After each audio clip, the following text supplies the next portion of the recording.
cover out that window. Let them know I'm coming with my kinfolk. Red letter ski mask on, but I don't really ski though. Bullets ball head like they going through chemo. I slide on them Tony Hawk type. Better get your thoughts right. Jumping high on walls, this ain't Fortnite. Red dot, it kinda make it way too easy for a headshot. I put you under when it turned into a headlock. I told my niggas think it's time to put the pressure on. You bring that paper, told her throw a little extra on. We go to war and see, I murder one, you murder two, it ain't the same degree. Better up into a capital offense for them dollars, but it really don't make sense. Guns behind tents with some liquor and we riding down the freeway. Slide on them, spin the block and replay, so we slide again. You know my position, I'm on standby. Ain't no competition, it's a landslide. Or you a rider, motherfucker, ride again. You said you slide on them, nigga, slide again. Niggas claim they hot, but we been fine. If they ain't one of mine, so they ain't tied. Or you a rider, motherfucker, ride again. You said you slide on them, nigga, slide We got this mapped out. Niggas selling wolf tickets, not living what they rap out. Said he gon' ride, too emotional, he'll crash out. And I ain't boxing, wrestle with this cannon, you gon' tap out. 100 troopers in the building, turn this shit into a blackout. We both come from the mother, why you tryin' to do me dirty? He cut himself off, we let him rock, he ain't worthy. You playing ball courts, throwing number like a jersey. While niggas folded like origami, I kept it sturdy. Told my son he got the blood of a king, he ain't got a word. They gon' cross you like a Christian, it's better to learn this early. They be watching, trying to copy, asking questions, trying to learn me. I ain't in the back and forth if the business don't concern me. Catch the wrath from my anger, I be trying to give a mercy. As the angels keep me covered, I'ma slide, they might have heard me. They playing with that fire, get too close, it's gonna burn me. We ain't never looking back, moving forward, it's the journey. You know my position, I'm on standby. Ain't no competition, it's a landslide. Or you a rider, motherfucker, ride again. You said you slide on them, nigga, slide again. Niggas claim they hot, but we been fine. If they ain't one of mine, so they ain't tied.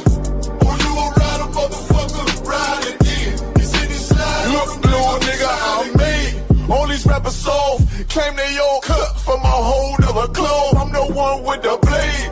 Untamed gorilla, keep your hands out the cage. I be standing on they neck, one west to the grave.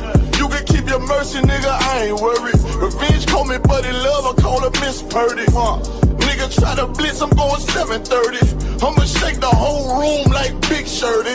Nigga say one war, it's whatever, buddy. Glock fully loaded, you know these letters bloody. Come for me, you a bitch, homie. Boy, I'm realer than your big homie. 144, yeah, the one and only. And you know I keep this blick on me. Body slam you like Mick Foley. I got that black out on my arm, play that bitch like a violin. Say me try me once, nigga, try again. You know my position, I'm on standby. Ain't no competition, it's a landslide. Or you a rider, motherfucker, ride again. You said you slide on them, nigga, slide again. Niggas claim they hot, but we been fine. If they ain't one of mine, so we ain't tied. Or you a rider, motherfucker, ride again. You said you slide on them, nigga, slide again.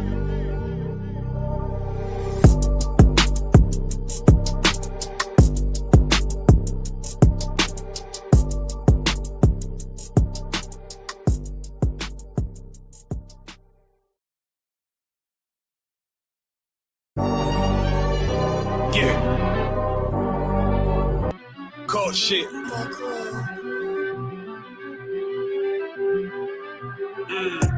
I ain't come with goons, but I'm well connected. Walk in the room is pop, pop, pop, like you got rejected. Let me see if you qualify or not. Spinning up in a tinted truck, riding around your block. Busy man. I get a word, he ain't shit from top to bottom like a motherfucking ceiling fan. Hopping out the rental van, on my way to LAX. Brothers out in Cali and they killers out of every set. But I ain't crippin' on no blood. One West, all my niggas got it out the mud. Put your face on a t-shirt, memory of niggas acting tough in them songs, that's the drugs. I don't need no cases, all my pistols clean. So now I weigh my options, used to use the triple beam. Used to get the wop, mix it with the nicotine. Now I travel state to state and put on for my team. The fuck wrong with them? Ain't on my level, I should let my dog get them. I see niggas and they feelings all frill them. Kick that Glocky with me, it was like a ball with it. At the end, I gotta stay patient. They hate me, Lord, I gotta stay patient. You one of them? Yeah. What's the problem?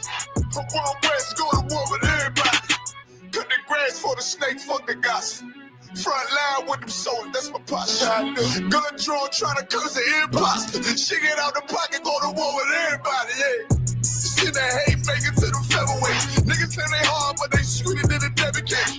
Hold on, think it's time to introduce. I'm a man and a beast and a stepper and a ruler. Hold on, and a G and a soldier and a mover. Hold on, and a killer and a prophet and a shooter, nigga. Trying to stay humble, my shit crazy. Cult leader, need the blue stripe, no brick break.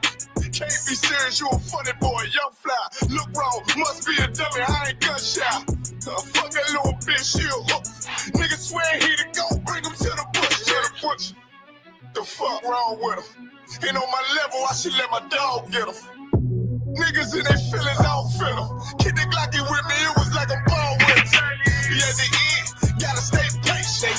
They hate me, Lord, I gotta stay patient. You one of them? What's the problem? From World West, go to war with everybody. I'm from Philly, you get hot, you catch a cold case. I'm one with these brothers trying to set my soul straight. Then turn me to a prophet from a demon, and I'm locked in this shit and I ain't leaving. Never. Ski mask transform the war mode like I'm Voltron. Stamp on my head and my chest from the most high. Put something tight around your neck like a bow tie. Got my niggas waiting charged up like they phone died. Red letter, drip clean, it looks so fly. Claim he riding, that's why I left his ass roadside. He gon' die. Skyscraper to a nosedive. 9mm plus P, fuck a 4-5. The fuck wrong with him? Ain't on my level, I should let my dog get him. I see niggas in their feelings, I don't feel them. Kick the Glocky with me, it was like a ball with him. But at the end, I gotta stay patient. They hate me, Lord, I gotta stay patient. You one of them? Yeah. What's the problem? I'm World West, go to war with everybody.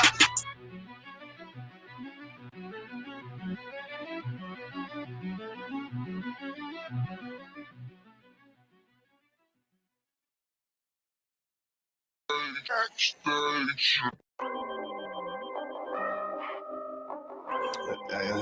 the table.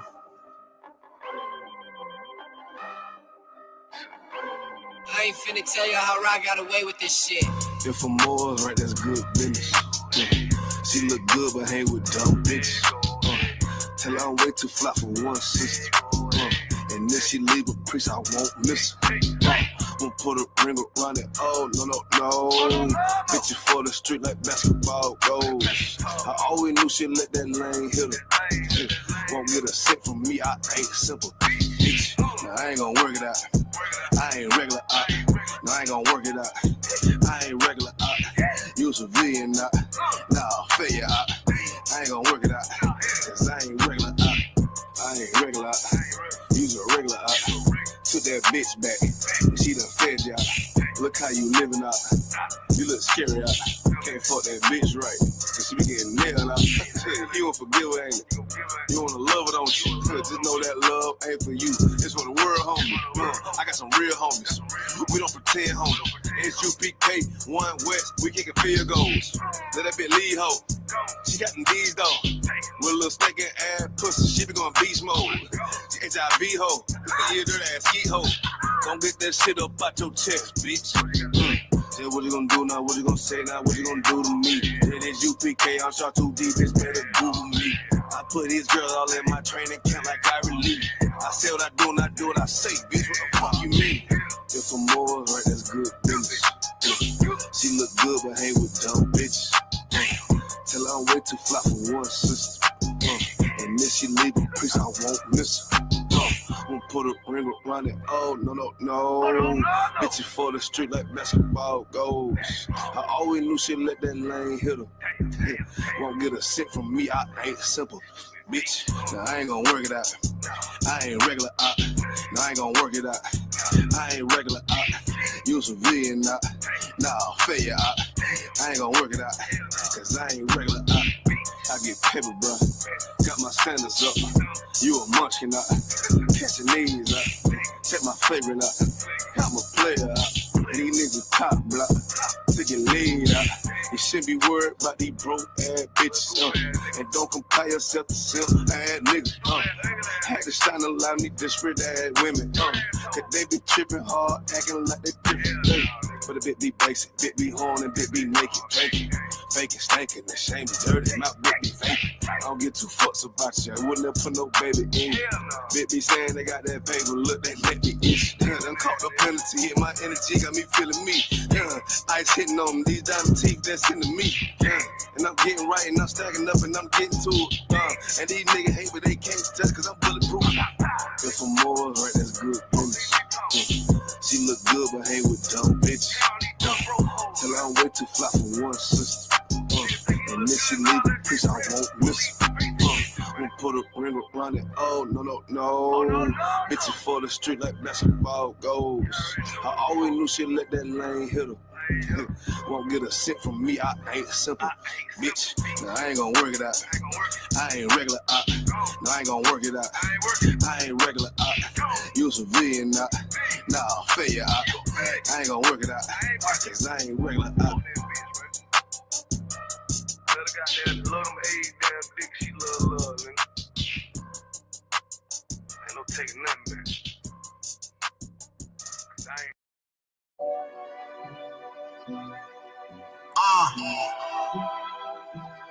One West World.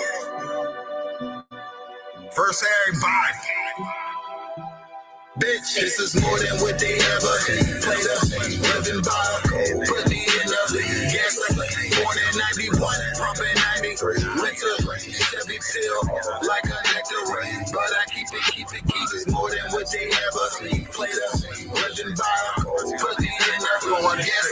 Born in 91, pumping 93. Winter, Chevy pill, like a nectar. But I keep it clean. Man, I'm too for real. Comfortable with myself with this fraud. Man, I'm too legit. Off the thermostat, can't hold me back. Trying to check my check. I'm on my way, but my plate really busy. Really in this field. Taking it, check me out when in doubt. I'm gonna make my bread. Never lose niggas. Food is a feature. Know we all gon' tweet. Niggas slick on my shit, pop my shit. My bro said this shit greasy. She don't like the message. I kick wisdom. I'm just rude as pieces. Tell my side, but not too much. They feel me. I know talk is cheap. I'm controlling it from a distance. This how it's supposed to be. Give her what she never had. Now she can't get over me. I understand they don't want a man, they just want company. Shorty know I'm all about my gravy, trying to smother me.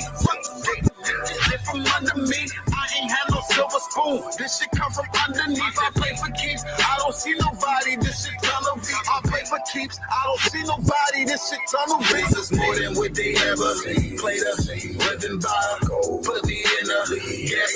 Born in 91, pumping 93. Winter, Chevy pill, like a nectar.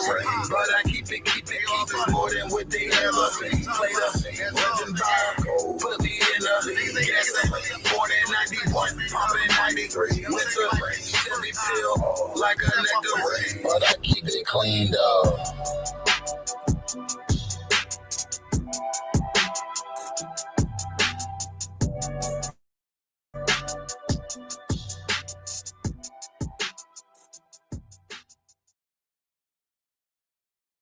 Oh, 27 Club. Right, gang, let's Serious, and you're looking for a Christ man, the one who anointed with the Lord, with the Spirit of the Lord, to do His will. I'm that nigga.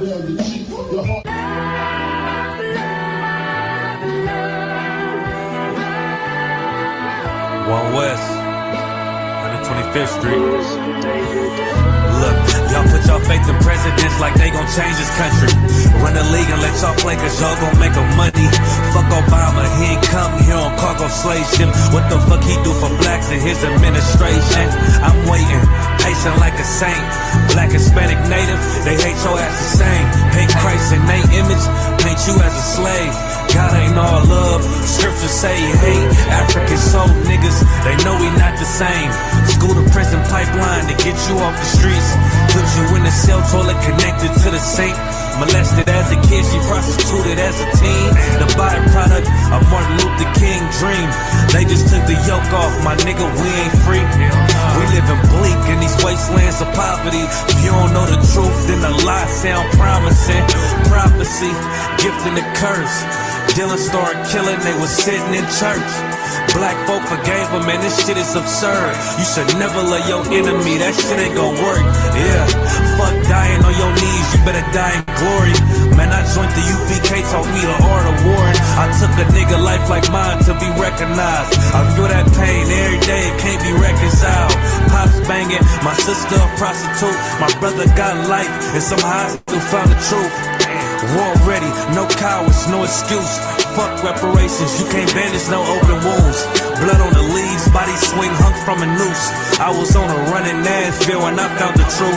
I called the school, classes being held by the shock. On my life, I want to be a gangster like a cop.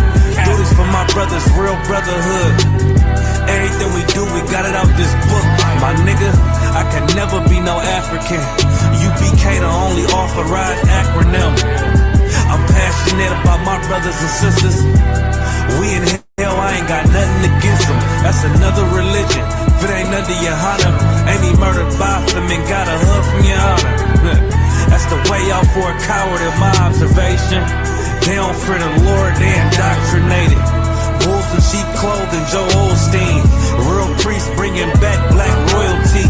One West on my headpiece, rank and order. Can't let them trick me off the streets, I gotta raise my daughter. I got brothers at the border ducking ICE agents.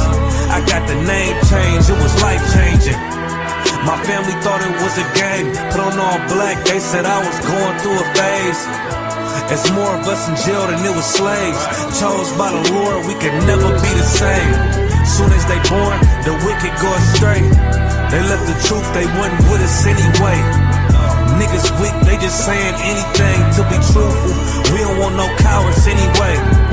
Look, coronavirus, that's a plague. You don't get too much sleep when you waking up the dead.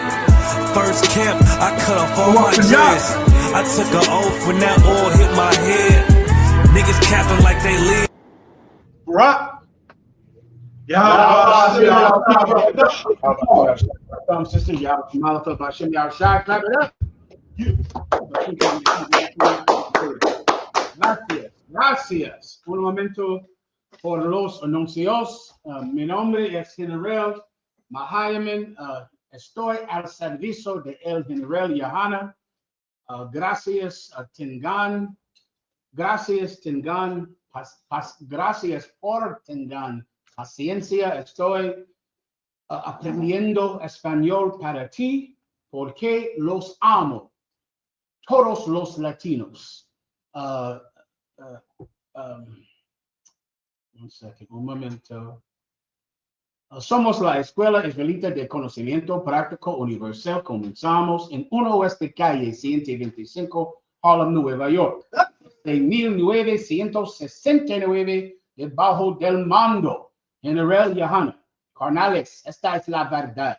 Si tú eres hombres hispanos, negros o indios nativos, tú eres Israel, el pueblo elegido de Dios. Tu madre y tu padre dicen que somos un culto y mantienen su iglesia sin culpa. Pero su iglesia es culpable de todo lo que nos están pasando. Órale. Well said, well said. So now let's applause. All right, let's crack it up. Let's get on. Questions in the room. Haz tu preguntas, questions online. Gracias por sintonizarse con nosotros esta noche. I'll take any questions that you might have online and questions in the room. You got it, I bought you. If I bought you, hey. You see, I bought you again. I'm glad to be home, Michael. Glad to be home. Ooh-wee. Yeah, right. Let's get it on. Please, I bought you. What can I do? I just want to give a shout out to the sister. She brought cookies and brownies. Did you want? Good Lord, I'll save it later. I will have one of those cookies. I saw Levi eat it. It looked delicious. It was distracting me. Give him a hand. Give him a hand. Denle un aplauso. I'll take those cookies later, though, if you don't mind. For what? Please, if you don't mind, I'll have a drink. I'll have that right now. I appreciate you. For what? All right, where are we at now? Yes, sir. We got a quick shout out to all the zones joining us. All right. Who's in here with us tonight? Let's see, we got Virginia in here. Give VA a hand. Okay, Virginia. I see you get it on tonight. VA, wrap it up. Get it on. Who else? Pittsburgh with us. Give the bird a hand. All right, Pittsburgh. VA, wrap it up. Who on that one? Who else? See you, brother. ATL. Give the ATL the break.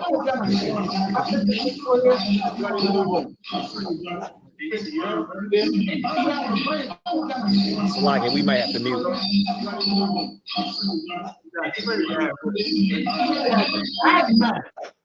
Hey, Trinidad, I'd good to hear from him, brother. We might have to mute our mic. Trinidad, Delaware ahead. The sound you gotta let us know. See where you got it at. The Baltimore is with us. B-More, give B-More a hand.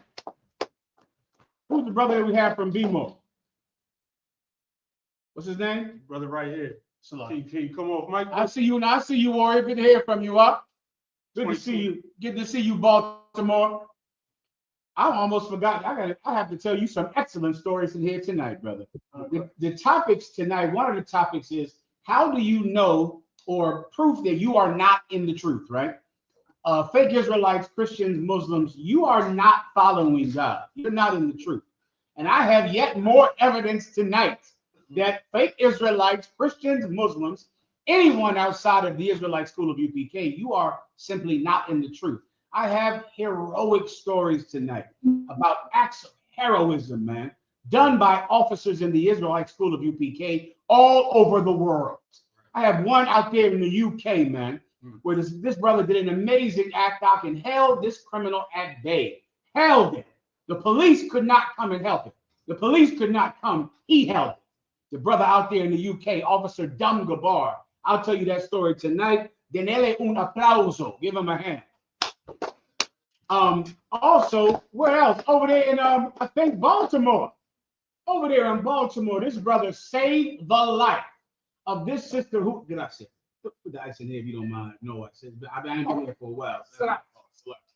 This brother saved the life of this poor sister suffering from mental illness, who is the daughter of a celebrity. The story was amazing. Saved her life. And it's another story of this brother that was in the middle of a mass shooting. A straight up and down mass shooter was shooting at everyone in this neighborhood. This brother out there in somewhere in Louisiana, brother. They're going to come on all of these stories. These brothers are going to come on Cross the Line tonight. They're going to tell their stories tonight on Cross the Line. Do not miss Cross the Line tonight to hear acts of true heroism done in the Israelite school of UPK. And now you think about what your leader is doing, what your brothers are doing, what your priests are doing. You think about that when you hear these stories, all right? We'll get into that tonight. Right now, I will answer any questions that you might have on any topic at all. Please, preguntas, próximo. Or preguntas. Go ahead. The brother in the chat says, Salakia General, what in your experience has proven to be the most effective ways, platform, and or methods to wake our people up? The most effective ways, platforms, gracias, to it, please, that's no problem. The most effective ways or platforms to wake our people up. Let me start backwards, okay? I'll start with the platform. The platforms vary from generation to generation. There was a time when the most effective platform was to go out into the marketplace where people buy and sell and speak. That was 2,000 years ago. That was the most effective way to do it. You just went to the highways, to the waterway, to wherever people came to get water, wherever people congregated at, you were there to give them the truth of God. That's how we did it back in the Bible. That's how Jesus Christ did it. He sent his men out to wherever the people were at. It was the marketplace. It was the waterway when they came to get water, the highways and the byways, meaning the highway is a big avenue where everybody is there. Then there's some byways where it's only two-way, which is what by means, where it's just people coming and going. That's what a byway is, right? You were there. We were there, making sure that they heard of the word of God. They heard a voice behind them saying, this is the way, walk ye in it. That was the original venue going out in the streets. Then now after, in the last days, after 1969, brothers got on pulpits of wood, which is what they got from Nehemiah, the 8th chapter, and they would just go everywhere all throughout New York, because that's where the truth started. Harlem, New York, 1 West 125th Street, Harlem, New York. So they started in Harlem. Harlem was a gigantic place. I mean, Harlem was, people wanted to create Harlem in every city. You went to Philadelphia, they're trying to make a Harlem. You went to Detroit, they're trying to make a Harlem. In Chicago, trying to create a Harlem there, because it was just a place where Black people had freedoms that they couldn't imagine having in Alabama and in Mississippi and in other states outside of the East Coast. And they went to New York, and they just went everywhere they could in New York. Where'd they go? Wherever people congregated, wherever the people were at in their masses, right? They went there. That's how the truth spread out of Harlem into Times Square, New York, into Manhattan, into the Bronx, and Queens, into every place. Then, of course, in the 80s, it branched out into Philadelphia through Commanding General Yohanna. It branched out into Baltimore through Commanding General Yohanna. Branched out into Virginia through Commanding General Yohanna.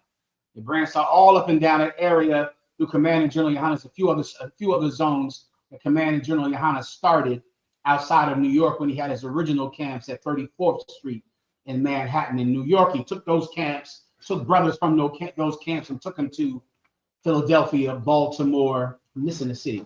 Philadelphia, Baltimore, Virginia, Washington, D.C. It's a lot. And Washington, D.C., those are the camps started by Commanding General Yohanna. First, 34th Street, right here in New York City. Then Philadelphia, Baltimore, Washington, D.C., and Virginia. Pulpits of wood where the people were at, right? Then the year 2000 came. Then the internet was invented. Then the internet grew. Now the highway and the byway is on the internet. That is where the people are. About you. Salakia, in between that, in the 90s and such, we also using public access. My apologies. Gracias. In between that, another thing that Commanding General Yohanna innovated in the school is going on public access TV. My God, how do I forget? That was my department when I was an officer of 50 or 5,000, is getting those CDs down to the public access channels in Philadelphia. Getting down there, making sure. Then Captain Shapar Napash was doing it in Washington, D.C. I mean, that was a gigantic part of the truth. It was an innovation. It was different. It was not standing on wood on a street corner. It was going on public access TV, and we were crazy with those videotapes. Videotapes first, then CD, then DVDs, then little flash drives. Then the internet was invented. All right. So you see how it changed. As the seasons change, we adapt and we fish. Come on. Salah, I just want to say, I mention this all the time. The water for that. There was a 7-year-old water. Most High in Christ. I appreciate it. That was Commanding General Yohanna that was just innovating and pushing the truth forward into new venues. Then the internet came. The highway and the byway is the internet. There is no reason to do anything if it's not going to go on the internet. That's it. The reason we go out on the street in the Bronx, in Harlem, in Times Square, in Queens, is to get that video on the internet. If something does not go on the internet, there's no reason to even do it. There's no reason to go to Harlem and speak. If that speaking in Harlem is not going to get on the internet, then don't go. You're wasting your time even going. You have to film everything. You have to have the mindset to film all things, to always film, because without that venue, the school cannot exist. It's like trying to exist without going out on the street before the internet. You're not going to exist.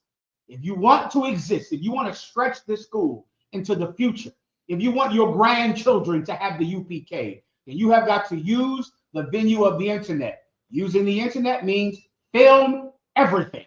Film every interaction with a police officer. Film every crazy thing. These incidents we're talking about tonight. We're talking about a brother that was in the middle of a mass shooting. You have to film that. You got to find a way to get your camera there. You have to do it. You save some little girl's life. You have to film that. You do some act of, heroic act.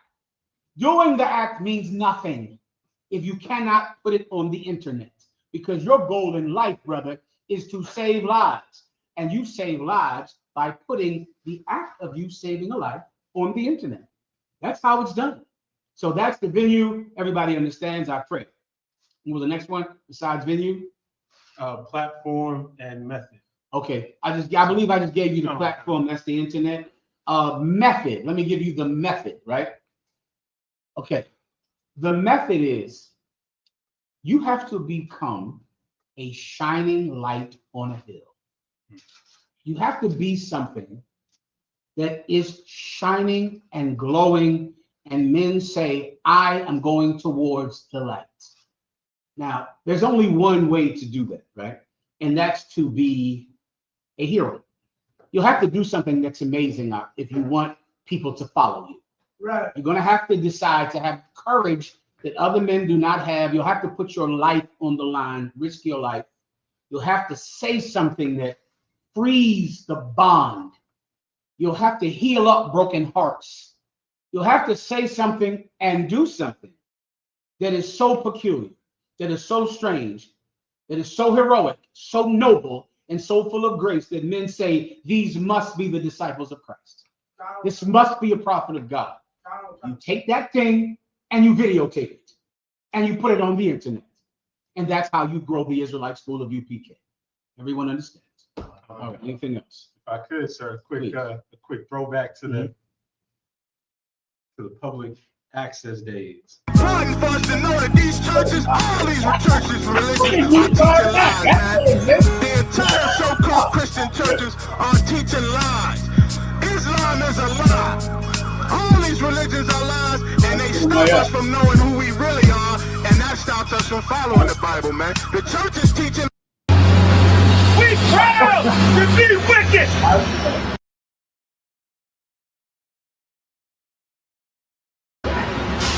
We proud to shout. Rockefeller, how are you? Let me get the next question now. Everyone understands. Go ahead. Colleen has a question, sir.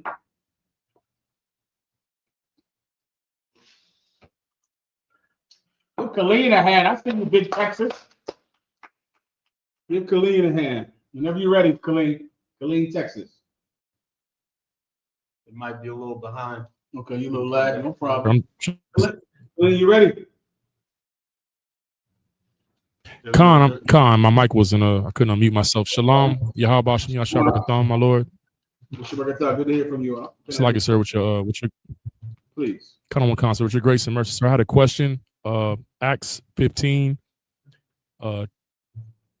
Acts chapter 15, verse 17. Specifically, sir, I just want to know, are the Gentiles being mentioned in here? Are they Israelites or non-Israelites? This is James quoting Amos 9:9. Okay. Khan, sir. This is the book of Acts chapter 15. I'll start at 16. After this, I will return and will build again the tabernacle of David, which is fallen down, and I will build again the ruins thereof, and I will set it up, that the residue of men might seek after the Lord, and all the Gentiles upon whom my name is called, saith the Lord who doeth all these things. From what James is saying, are these Gentiles Israelites or non-Israelites? These are Israelites. This is in the book of James. The book of Acts, sir. Let me hear one more time. Read it again. Khan, sir. The book of Acts, chapter 15, verse 16. This is in the After book of this. This is an Israelite. That's what you have to know. If it's in the New Testament, and if it's giving any hope at all to any people, it's in Israel. Because that is the point of the New Testament. Many times, as people read the Bible up, they never can escape their agenda. And there is an agenda on the Bible, but you have to flee your agenda. Everything has an agenda. I absolutely have an agenda with every word that comes out of my mouth. I have a purpose in saying it. I'm not just, my speech is not just a stream of my consciousness. I'm not just running my mouth. I have a purpose for every word, every phrase, everything I do has a purpose. That's called an agenda, right? Now, the problem with understanding the Bible is that you can't escape your agenda. And because of that, you cannot see God's agenda. Now, we're in the New Testament of the Bible, right? What is the Old Testament about? Suffering and punishment and death and the loss of inheritance, the loss of land, the loss of sons and daughters, curses, a sad, miserable history of a people with great opportunity that squandered it. That is the Old Testament. You can start at Genesis with this man that was given rulership over a garden, God's garden, with everything he could desire. And he squandered it and lost it. Then you take it to Abraham receiving it, then him passing it to his sons, and then his sons losing it, losing the land of Israel, losing their inheritance that Abraham fought so hard to get, that Adam dreamed of getting one day, getting it back one day. They lost it again. And then now they're in slavery under every nation on the planet Earth, which God said that they were better than. What did Ezra, why was he crying and moaning? Because these people that have been forever reported to be nothing, to be less than a drop from a bucket, yea, spittle, yet they now have become to be lords over us. I cannot wait, Lord. I'm in agony. John in the New Testament was crying, because there was no one worthy to open the book, and he began to weep bitterly. Our entire history is sadness and misery and squandered opportunity. What is the agenda of the New Testament? To give hope to the same people that lost in the Old Testament, that they're going to win in the future. That's God's agenda. That's the whole point of having the New Testament. What in the hell is the point of having it? Can you imagine having a book of the Old Testament saying the Israelites lost everything, God destroyed them? Let's make a new book and give the people that killed them everything. Give the white man everything. Give the French and the British everything. God has an agenda. The agenda of the New Testament is to redeem the people in the Old Testament. That's the agenda of God. Everyone understand? Great. Low and T in this. So if you just hear any hope in the New Testament, if you hear anything that makes you go, we have a chance, that's talking about Israelites, because that's God's agenda. I'm going to just read it for you. And I'll just break it down for you, all right? Go ahead, Khalid. If you want to read, I forget who was reading it. Go ahead. No, Colonel Consul, I can read it. And Salakia, my Lord, if I could, sir. The reason why I'm asking this is because, and you know, not that I give them any type of credence or anything, but these Christians who call themselves Israelites, they're trying to question basically all of the apostles, you know, but James saying that because he quoted this out of Amos 9:9, and that they're saying in Amos 9:9 it's saying something different. Okay, are we reading Amos or are we reading move heads? I can't hear. Amos is saying a very similar thing. Amos is prophesying what we're reading about right now, but of course a Christian can't see it. But I can break it down for you if you want. Now I thought we were breaking down James. If we are, tell me. And if so, just read James. Yes, sir. Well, no, sir. This is the book of Acts, but James is speaking. I'm sorry, Acts, my Lord. Please, my apologies. We're reading Acts, but this is James speaking. You're saying, is that right? Cut on one con, sir. This is yes, sir. It's a discussion on circumcision. Yeah, right. And then James is speaking. He's saying James. Let me catch up with you. Let me read it with you, okay? I just can't hear you too well. My apologies. Yes, sir. So it's a discussion on circumcision, the chapter. And there, it's men from Judea coming to the Israelites that are Gentiles, saying that they have to be circumcised in order to be saved. Paul and Barnabas, this is a council. Paul and Barnabas. Salakia. 1 second. I'm just trying to catch. I hear you fine, but I'm catching up with you as you're speaking. Go ahead. Yes, you said I'm going to Acts now. Acts 15 and 16. Yes, sir. And so 16. Paul and Barnabas are.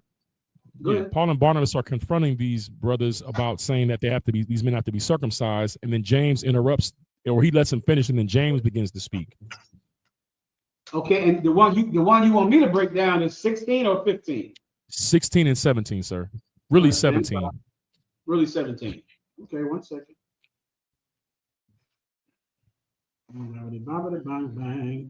then we have 2 more questions in this chapter, sir. Okay. Yeah, this is that precept for Amos. It's right here. I got you. I mean, it's clear as well. I think the complaint is they both use tabernacle of David. Yes, I mean it's a precept for the one in Amos. Okay, you want to read this one first, right? Yes, sir. Yes, sir. I can read it if you want me to, sir. Okay, go ahead and read 16. Khan, sir. This is the book of Acts, chapter 15, verse 16. After this, I will return and will build again the tabernacle of David, which is fallen down, and I will build again the ruins thereof, and I will set it up. Verse 17. So now, there's no controversy about that, is it? No, sir. That's solid. All right, go ahead. Everybody knows verse 7. That's speaking about Jesus Christ. That's the tabernacle of David. That's a prophecy about Jesus Christ. Go ahead. Khan, sir. Verse 17. That the residue of men might seek after the Lord, and all the Gentiles upon whom my name is called, saith the Lord, who doeth all these things. Now go back and read Amos. Khan, sir. This is the book of Amos, chapter 9, verse 11. And in that day I will raise up the tabernacle of David that is fallen, and close up the breaches thereof, and I will raise up his ruins. Let me catch up with you. Hold on 1 second. Salaki, sir. Let me catch up with you. Where are we at again? This is the book of Amos, chapter 9, verse 11. Amos 9. You want to say something now? So if you like, we got the Bible. Oh, okay. I got it right here. That's better. You correct. I can see it better. That's right. Who are? Let me see. Amos. Yes, sir. Chapter 9, verse 11. 9 and what again? Verse 11. Salaki, Go ahead, bro. if he's starting at verse 11, I would suggest he starts at verse 9. 9 and 9. 9 and 9. If I could, my Lord, it's I understand the context. I actually had spoke to Captain Tazarak. He told me to ask you this specifically, and he said it's to hone in on this. I'll give you 9 then, so everyone can hear it then. Amos 9 and 9. Go ahead and read it. Khan, sir. For lo, I will command and I will sift the house of Israel among all the nations, like as a corn is sifted in a sieve. Yeah, you get that, right? Yes, sir. You get that, right? Keep going. Yes, sir. Like as corn is sifted in a sieve, yet shall not the least grain fall upon the earth. You get that. Verse 10. Yes, sir. Like that part. Yes, I understand. The Lord's grain fall upon the earth. What? That he's going to pull us. He's going to pull all of his people out of all the nations that he's going to save. He's not going to miss one, right? Yes, He's not going to miss one of his people, right? Which is the agenda. Keep going. Khan, sir. Verse 10. All the sinners of my people shall die by the sword. Read that again. Which say the evil shall not overtake nor prevent us. The people, all of the sinners of my people, which say the evil shall not overtake or prevent us. Give me the metaphor that's done like that today. I'll give it to you for time's sake. I'm saved. I'm a Christian. Everything is going to be all right. Nothing bad will happen to me. I'm saved. I'm saved. Everything is going to be fine. Don't worry about anything. Don't worry. You're saying that because you don't want to have any fear of God that might stop you from your sexual deviance, from your drunkenness, from your drug addiction. You don't want fear to seep into your mind because fear might change you. And that's the point. Any of my people that say the evil shall not overtake us, everything is going to be fine, those people are going to die. Continue.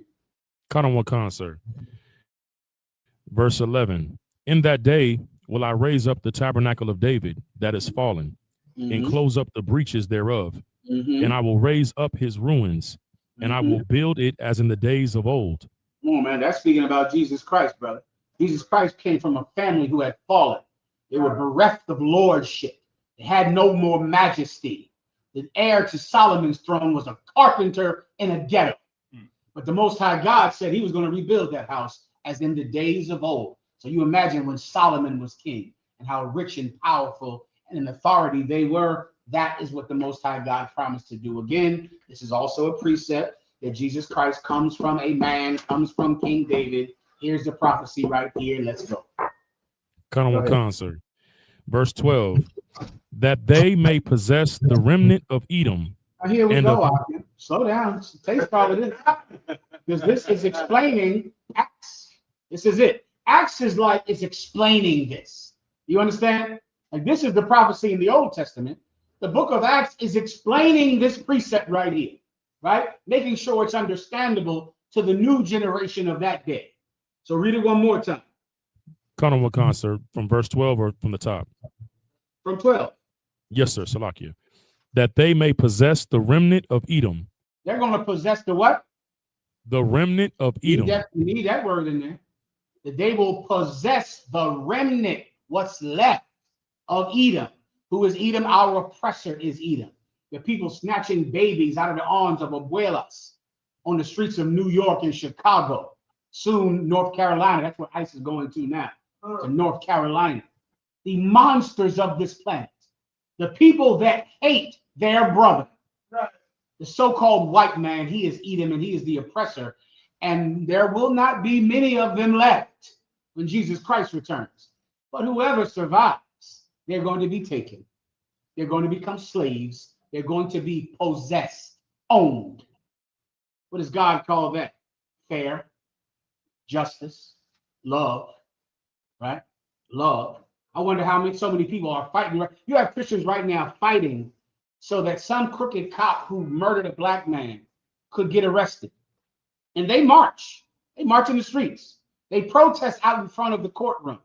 They wanted Derek Chauvin arrested. They wanted him to pay. And they sung songs and protested for justice. Yet and still, they cannot understand why this race of people must be prosecuted, must be punished. Well, why do you want justice for Eric Gardner or Fernando Castillo? What's the other brother that started all the riots?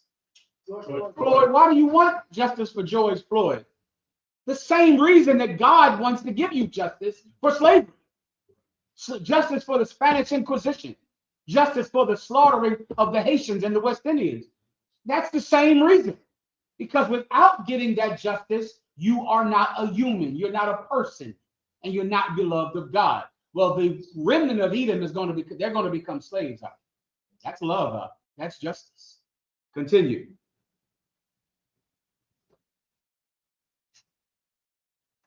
You got it, Khalid. You're muted, Khalid. Khalid, unmute yourself.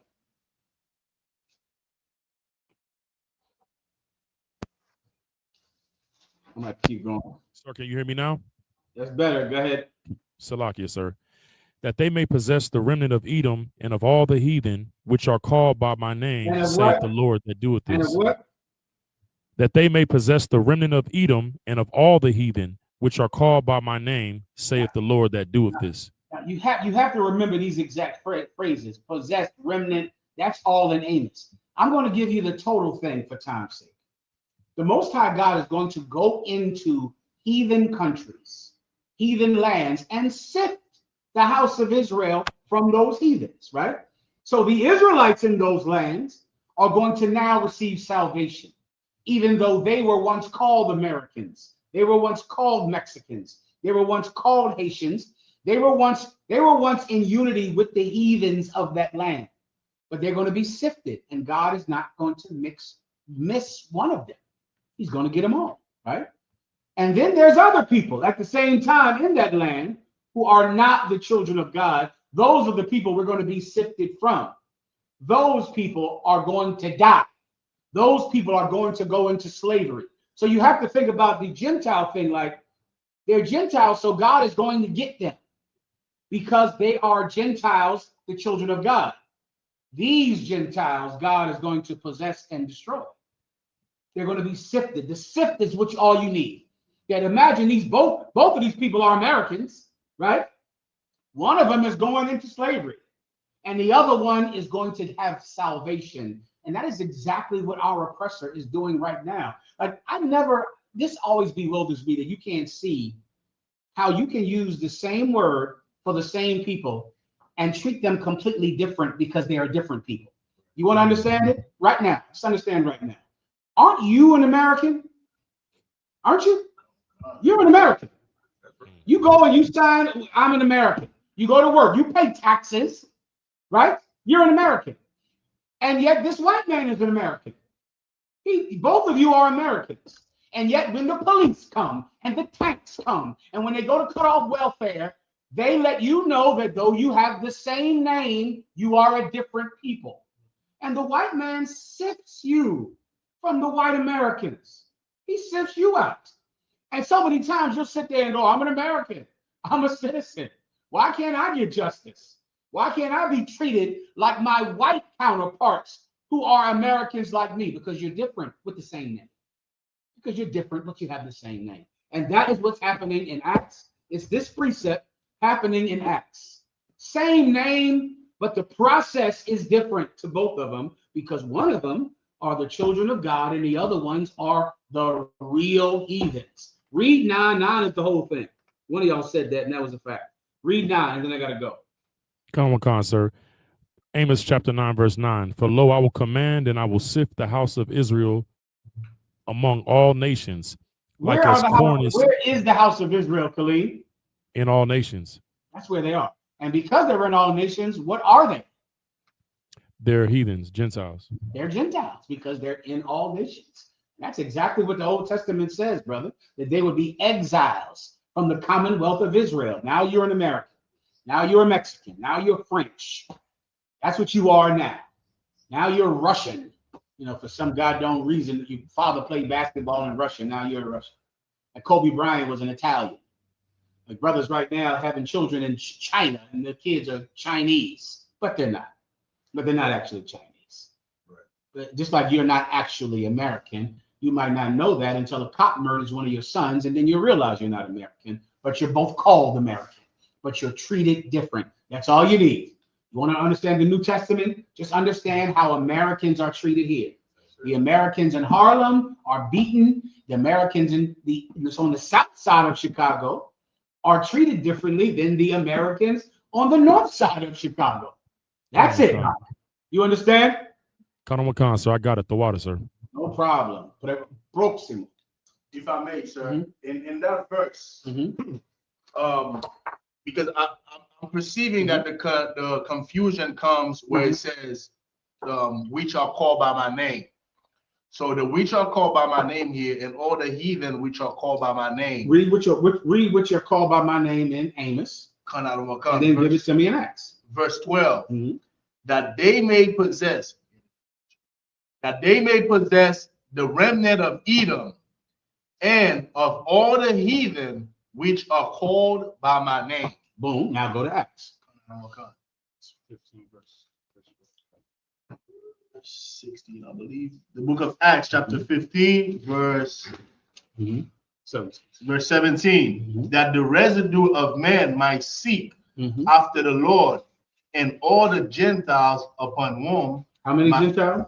All the Gentiles. That the residue is the same phrase as what? Remnant. Keep going. Residue of man might seek after the Lord, and all the Gentiles upon whom my name is called. So what happens when Christ returns? Most people will be killed. Who's going to be killed before Christ returns? We read it already. I'm only asking you because we already read it.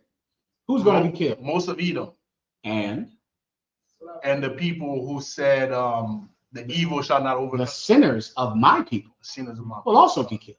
Right? So now you have the other nations being killed, namely Edom, our oppressor, and you have Israelites that are killed because they thought that nothing would happen to them. They thought they wouldn't be killed.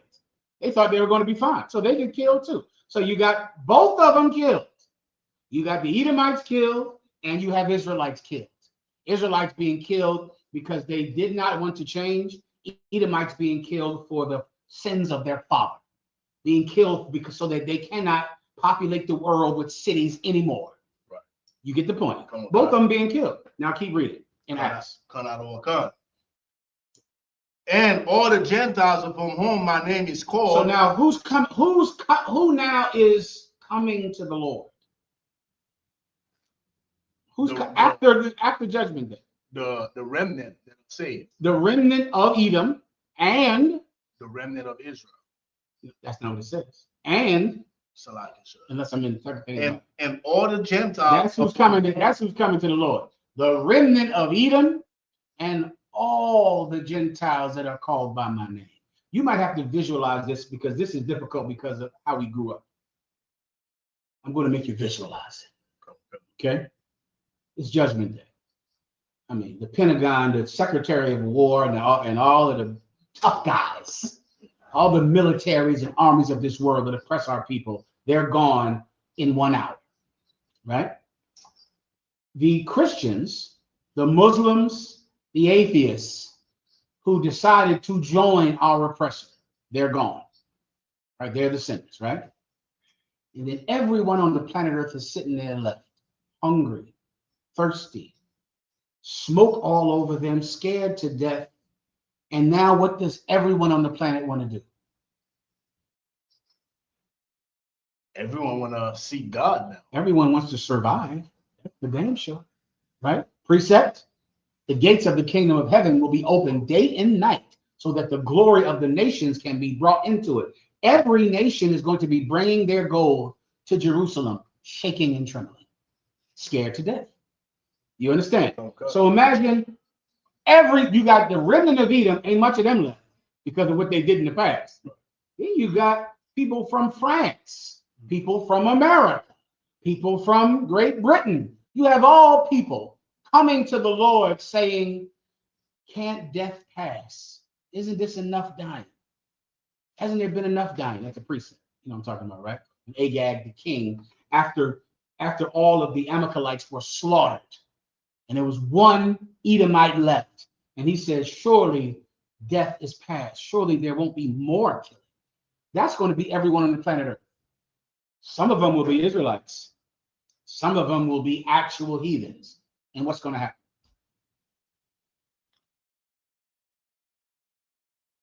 They're gonna beg, like you said, sir. They're gonna seek after the Most High.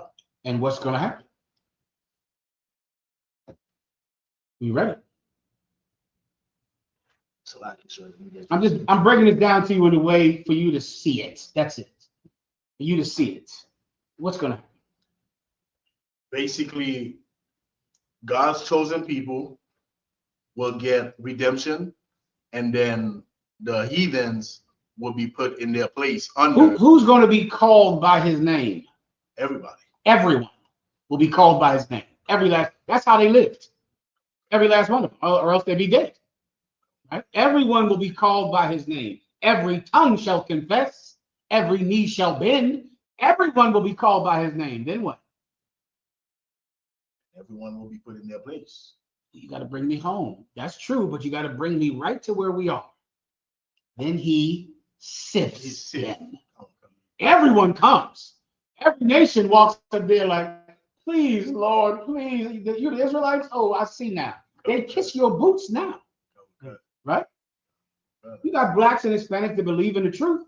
What else do you have right now? White people that believe in the truth. Right. They believe. How do I know? My boots are wet with their redemption, where they're prostrating on the ground to show me that they don't want to die. Go ahead. They call Captain Tazoya master, sir. Give him my hand. Yes, and well said. He indeed. Go ahead. Now, the reason why they ask you this question, okay, go ahead, is that because Acts 15 and 17 says, and the Gentiles upon whom my name is called, Christians say this is their grafting in. Well, they can't use Amos. Yeah, so you'll have. Go ahead. So you'll have. So fake Israelites will say. Fake Israelites will say James ain't know what he's talking about. That's one side, and then the Christians will say, "This is the Gentiles, it's not Israelites, and they're able to be grafted in." Now, give me that part. What about this says? So because they're grafted in. So in the Christian mind, in what concept? So in Amos 9, when it says that the remnant, that they may possess the remnant of Edom and all the heathen which are called by my name, saith the Lord that doeth this. And then in Acts 15, when it says that the residue of men might seek after the Lord and all the Gentiles upon whom my name is called, saith the Lord. Because it doesn't have that Edom, and it says all the Gentiles upon whom my name is called, they say that is the Gentiles there is everybody that accepts the name of the Most High. Okay, that they got to show me. Meaning, where is the salvation here in what I'm hearing? In their mind, of course. That's the salvation. So read the salvation parts that they think. I can't find it. I'm just. I mean, I know. So I'll tell you, salvation to them is the residue of men, meaning the residue of men that, I'm sorry, because the conversation is about circumcision, which is another weird thing because they talk about circumcision, which is only Israel.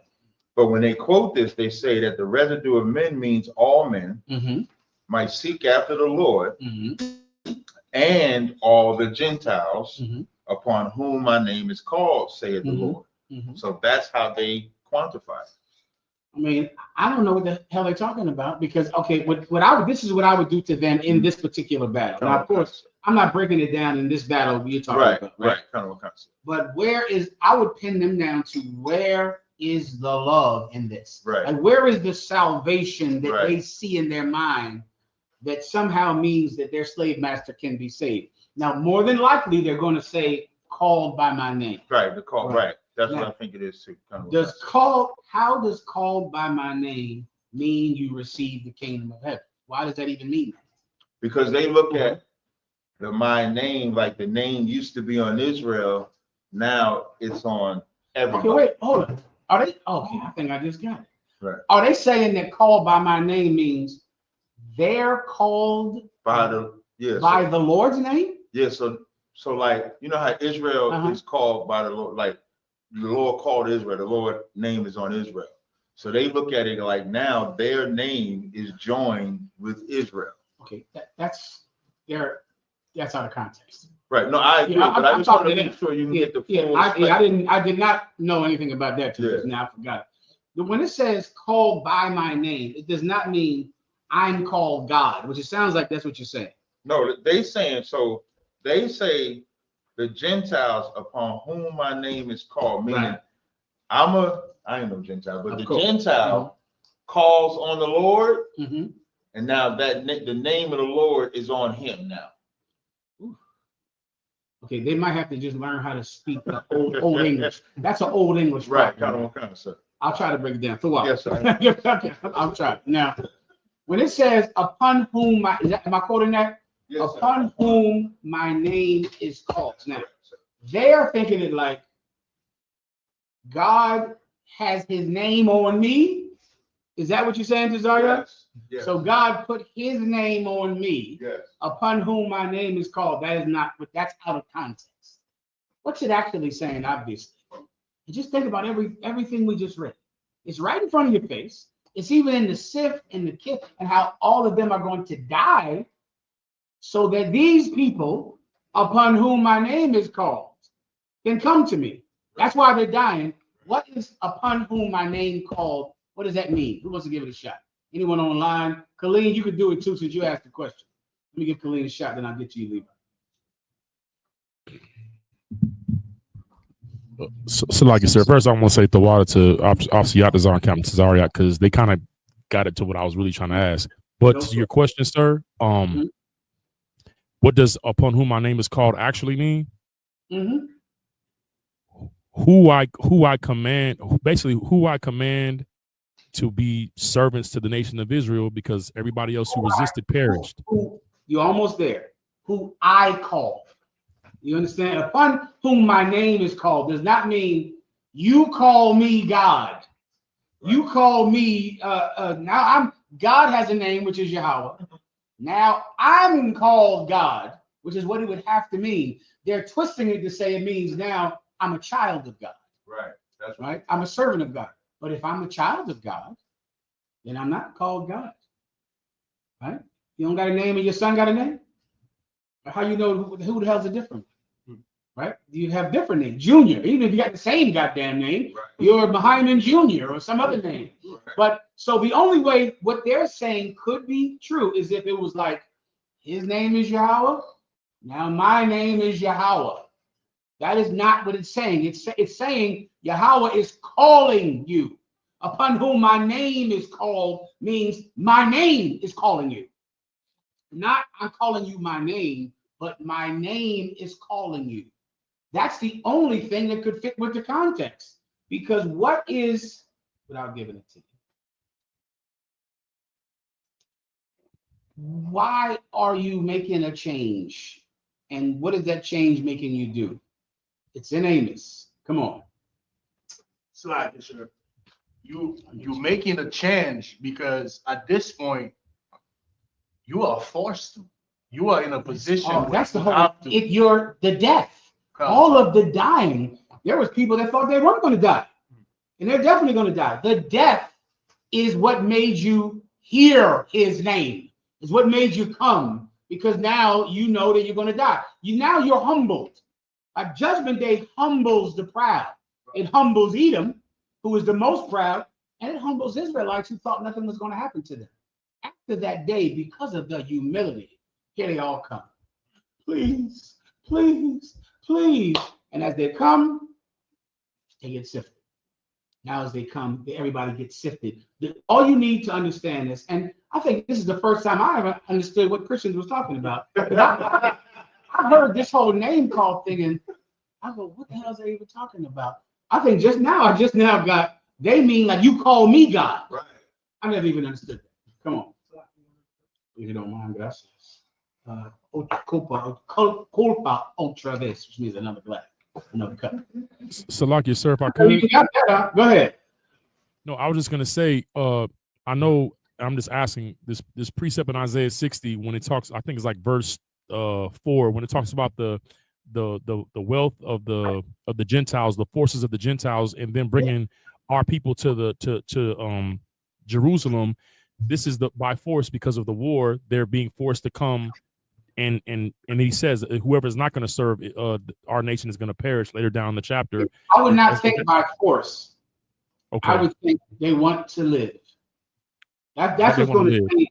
Yeah, when Jesus Christ returns out, there'll be no more pride. There'll be no more pride in our oppressor. None. Sir. Now can I give you the exact example? Do you want the exact same thing? What Yes, made sir. you? Why were you willing to serve the white man? Why were you willing to pick all of his cotton and his sugar cane in Haiti and in the West Indies and in Puerto Rico, willing to go into a mine? What made you learn English? What made you decide, you know what? I love my Lord and Savior Jesus Christ. I love God. I love Jesus. God is white. Jesus is white. What made you so humble? Khalid? The fear of death. That's it. It's just what happened to us. It's the same thing. And now what do we do now? We come willingly to the altar to give ourselves over to Jesus, to become Christians, to vote, to stand in line and praise our Lord and Savior and receive a bowl of bread and soup. We were humbled by oppression and death. And now the white man doesn't even say become Christian. You want to become Christian because you don't want to die. You don't want to starve. Well, when Jesus Christ comes back, white people are going to come running to the name of God. Do you understand? Come running. Everyone's coming. Everyone is just coming. The Israelites who survive are coming. That's in the New Testament as well. Well, there'll be people taken up on the chariots who don't know why they're there. That's in the Bible. The remnant of Edom and of every race, the Chinese will be saying, please, please, please be our king. Please be our king. Please let us serve you. Everyone will become what you became, which is the agenda. This precept is saying that we are going to have slaves. And how are we going to get these slaves? Bring me home, Khalid. We're going to get these slaves because they're going to want to live. And the only way they can live is to serve us. And who's going to make them come to you? The Lord, upon whom his name is called. They're going to be what? What are these people going to be? Called by his name. They're going to come forward. They're going to come into the gates of Jerusalem, bringing their wealth. They're going to be called by him. All you need to get this is switch your head from God is going to call me God. I'm going to be called God. To God is calling these people. You understand? Just switch the call, because you don't understand. I'm talking to Chris. They don't understand the old English of it. That's all. It's just the old English of it is they're called by the name of God. Not they're called the name of God. They're called by. God damn it, it's right there. It's right in there. They're called by the name of God. This is how a Christian sees it. They are called the name of God. And Christians do that with the Bible. They see a word in it, it's not there. Christians read this and they see the people who are called the name of God. Well, that's me because I'm a Christian and I'm God. I'm his chosen people. I am now a Christian. They don't even see the called by the name of God. The name of God is calling you. The name of God is calling you to come here. Come here. Man, I got 1,000 precepts if you need them. I can just keep going if you want. How about this one? How about the book of Luke? How about all the brothers come up? Let me see what penny, how you've multiplied my penny. What have you done? Have you done the work of God? Let me see it. Let me see the evidence of your work.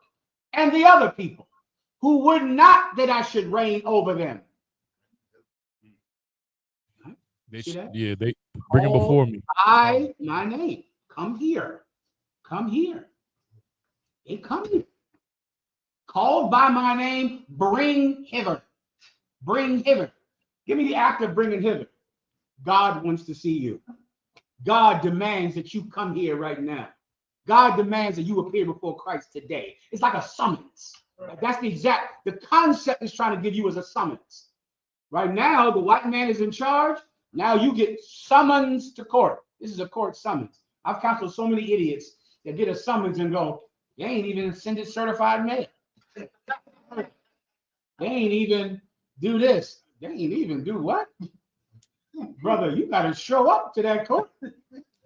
They in their mind is like, what they talk? I got to be there by 9. I got to go to work. I got to pick up my kid. They ain't even certified. I ain't going, okay. This is not a suggestion, a summons. Do you understand? When you get summons to court, you are called by the name of the judge. He summons you there. You're called by his name. It's on the goddamn paperwork. The Honorable Jeffrey Babadi Baba called you to court. You are called by his name to show up to court 9:30 a.m. and it's getting postponed. So just do this for 6 months. Because you're going to get there, they'll postpone it, and you're coming back. I hated that more than court. I hated the getting myself ready to go to jail, and then it's postponed. Now I got to get ready again to go to jail next month. I'd rather just go ahead and do my damn time. That's a summons. That's calling by his name. The judge wants you to show up to court. That's all I can do for you. Now you just drive my memory of doing this for 30 years. I wonder how long have I broke down this precept? Since 95. Just switch that part in your head, the calling part, and that's all. There's another precept for this that's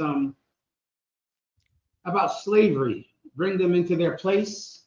What's that other one? Isaiah 14:1. Isaiah 14. We used to always use that. And they shall take them and put them in their place. That's a precept for this. For the one we just read in where was the other one at Amos, and for the one we just read wherever else that was in Acts. Those three all together. Read the last one in Amos, and I gotta go. So, like, sir, what verse did you want to name us? And they shall possess the house of. Am I right about that? Isaiah 14. What does it say? Isaiah 14:1. Salakia. And they shall take the possession. Not that one. It's enough. It's not there. It's another one. Where's the precept for that one? You said Isaiah? Yes, it is Isaiah. Isaiah 14. Let me hear that, please. Let's go. I'm going to hear you, Cesario. Go ahead, Khalil. You want Isaiah 14:1, sir? Yes, please. Come on, Wakan, sir. The book of Isaiah, chapter 14, verse 1. For the Lord will have mercy on Jacob and will yet choose Israel and set them in their own land. And the strangers shall be joined with them, and they shall cleave to the house. It's another one they would always pull. Shall be joined with them, and the strangers will be what? Joined with them. They would pull this up. See, we're going to be joined together. Hallelujah. Black people and white people coming together as one. And the strangers shall be joined with them. Keep going. Come on, Wakan, sir. And they shall cleave to the house of Jacob. Yeah. Keep going. Come on, Wakan, sir. Verse 2. And the people shall take them and bring them to their place. So the people shall do what? And the people shall take them and bring them to their place. Now, and the house. Visualize this, Khalid. Take your time. Because if you can just see this, this is all you need. No, the Read it court one more summons was time. good Khalid. enough. I'm gonna stop you to visualize it. Go ahead. Yes, sir. Come on, sir. And the people shall take them and bring them to their place. From the top. Come on, sir. 14 verse 1. For the Lord will have mercy on Jacob and will yet choose Israel.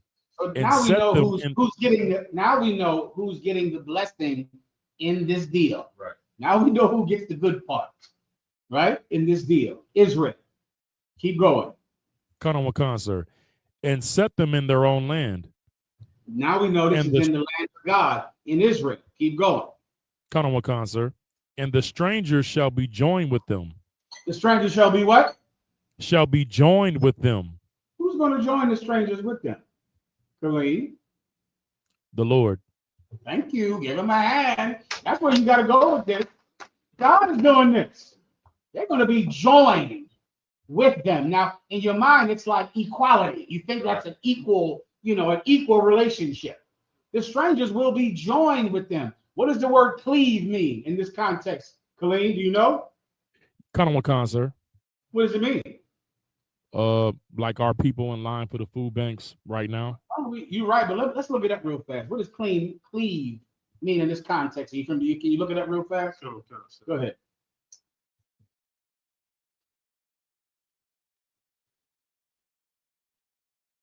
Just want the dictionary definition? Sir? Sure. The one in this context. Go ahead. Cleave.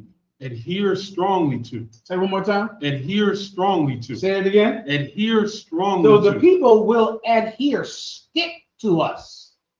Adhere strongly to us. Can you visualize that out? So now the people are joined with us when they're holding us so tight. They're never letting us go. I'll dance for you. I'll sing for you. I'll pick your cotton. I'll babysit your children. I'll speak your language and give up my language. I'll call myself whatever name you want me to call myself. They're going to do that to us. They're going to want to be with us desperately. I mean, desperately. You know what that feels like, right? You know that feeling to really want to move out of your neighborhood and move into their neighborhood?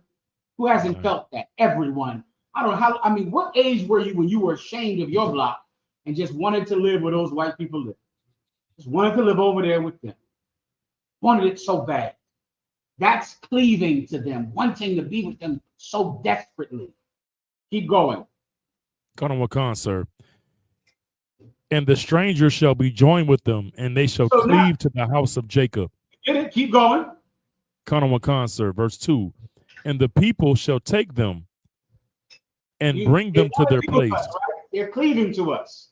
They've joined us.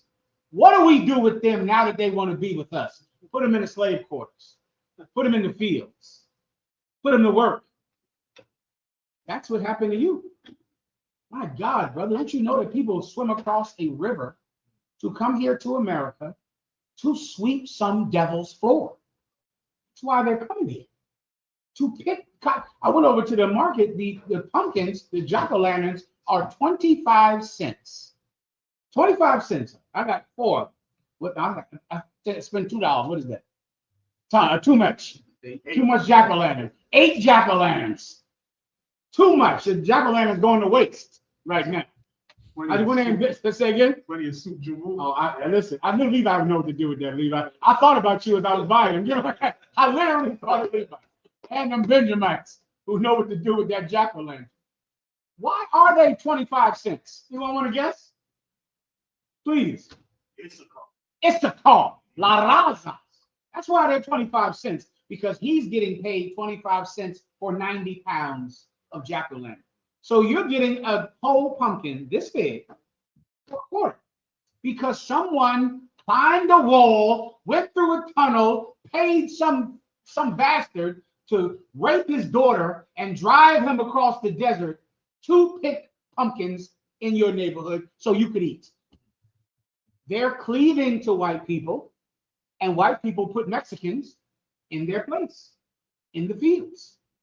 Well, in the kingdom of heaven, young brothers, they're going to want to come into Jerusalem, and we're going to let them in.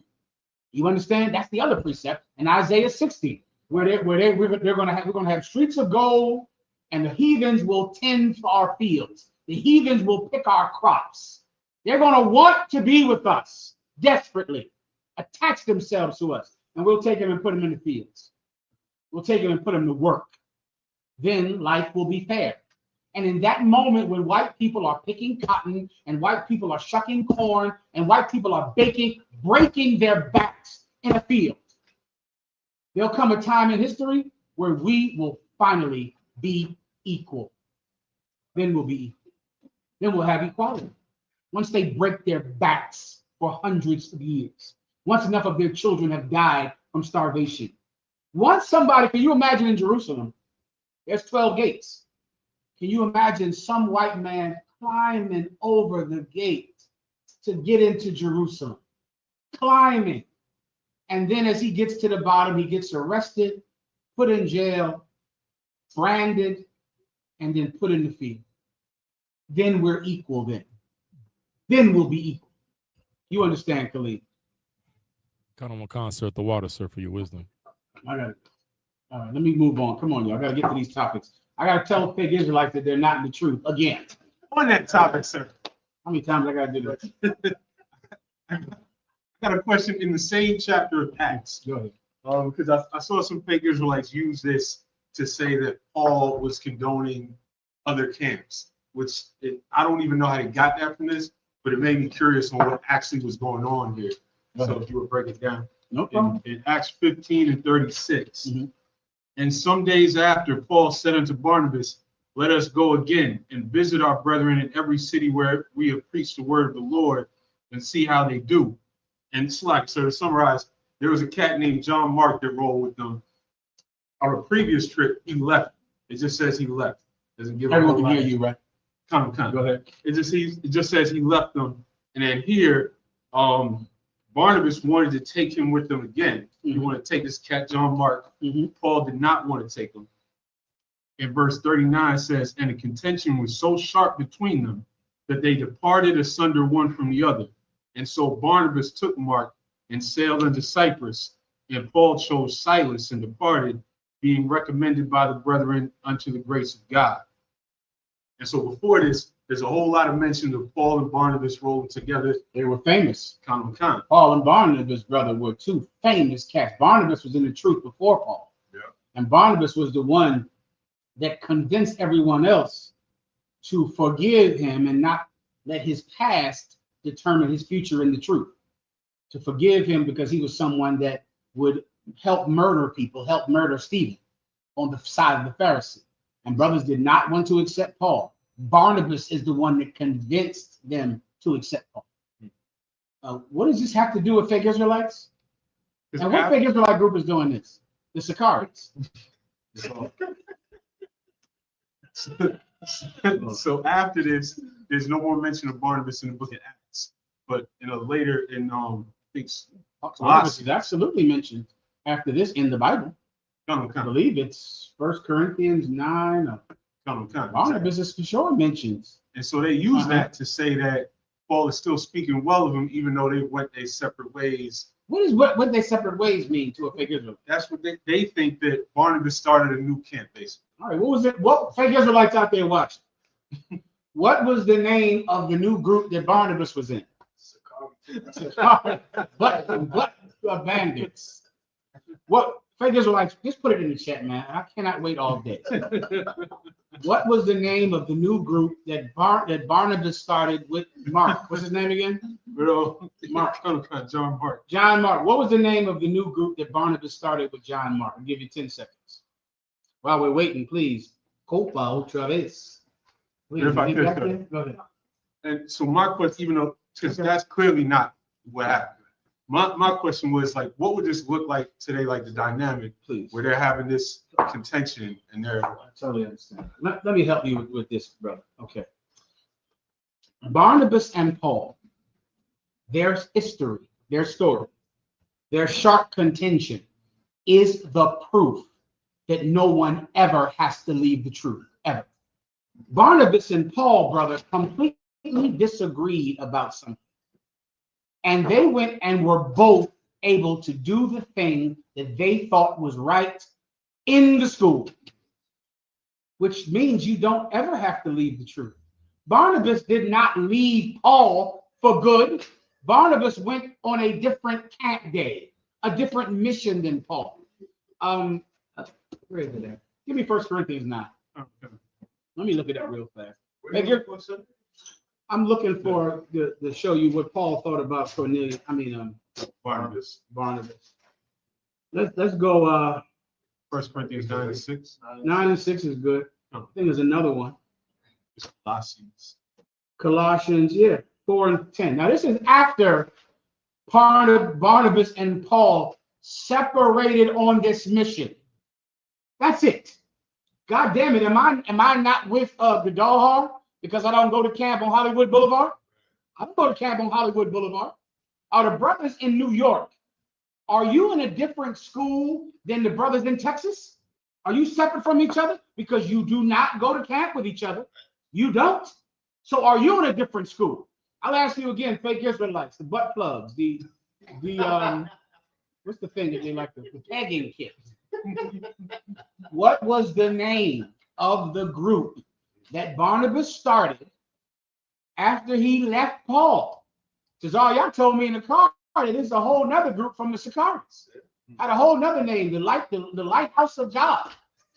How many names I've heard of? How many names over and over with the same shit that I'm bored by? It's boring, fake Israelite groups. It's so boring. I'll try to explain this, but I have to move on. Fake Israelites, you're not in the truth. You did not do what Barnabas did. Barnabas did not leave Paul. He went to a different camp than Paul. That's it. Now I'm going to read you a precept after they went to a different camp. Read it, please. Yes, sir. Colossians 4 and 10. Aristarchus, my fellow prisoner, saluteth you, and Marcus, sister's son to Barnabas, touching whom ye receive commandments. If he come unto you, receive him. Read that again.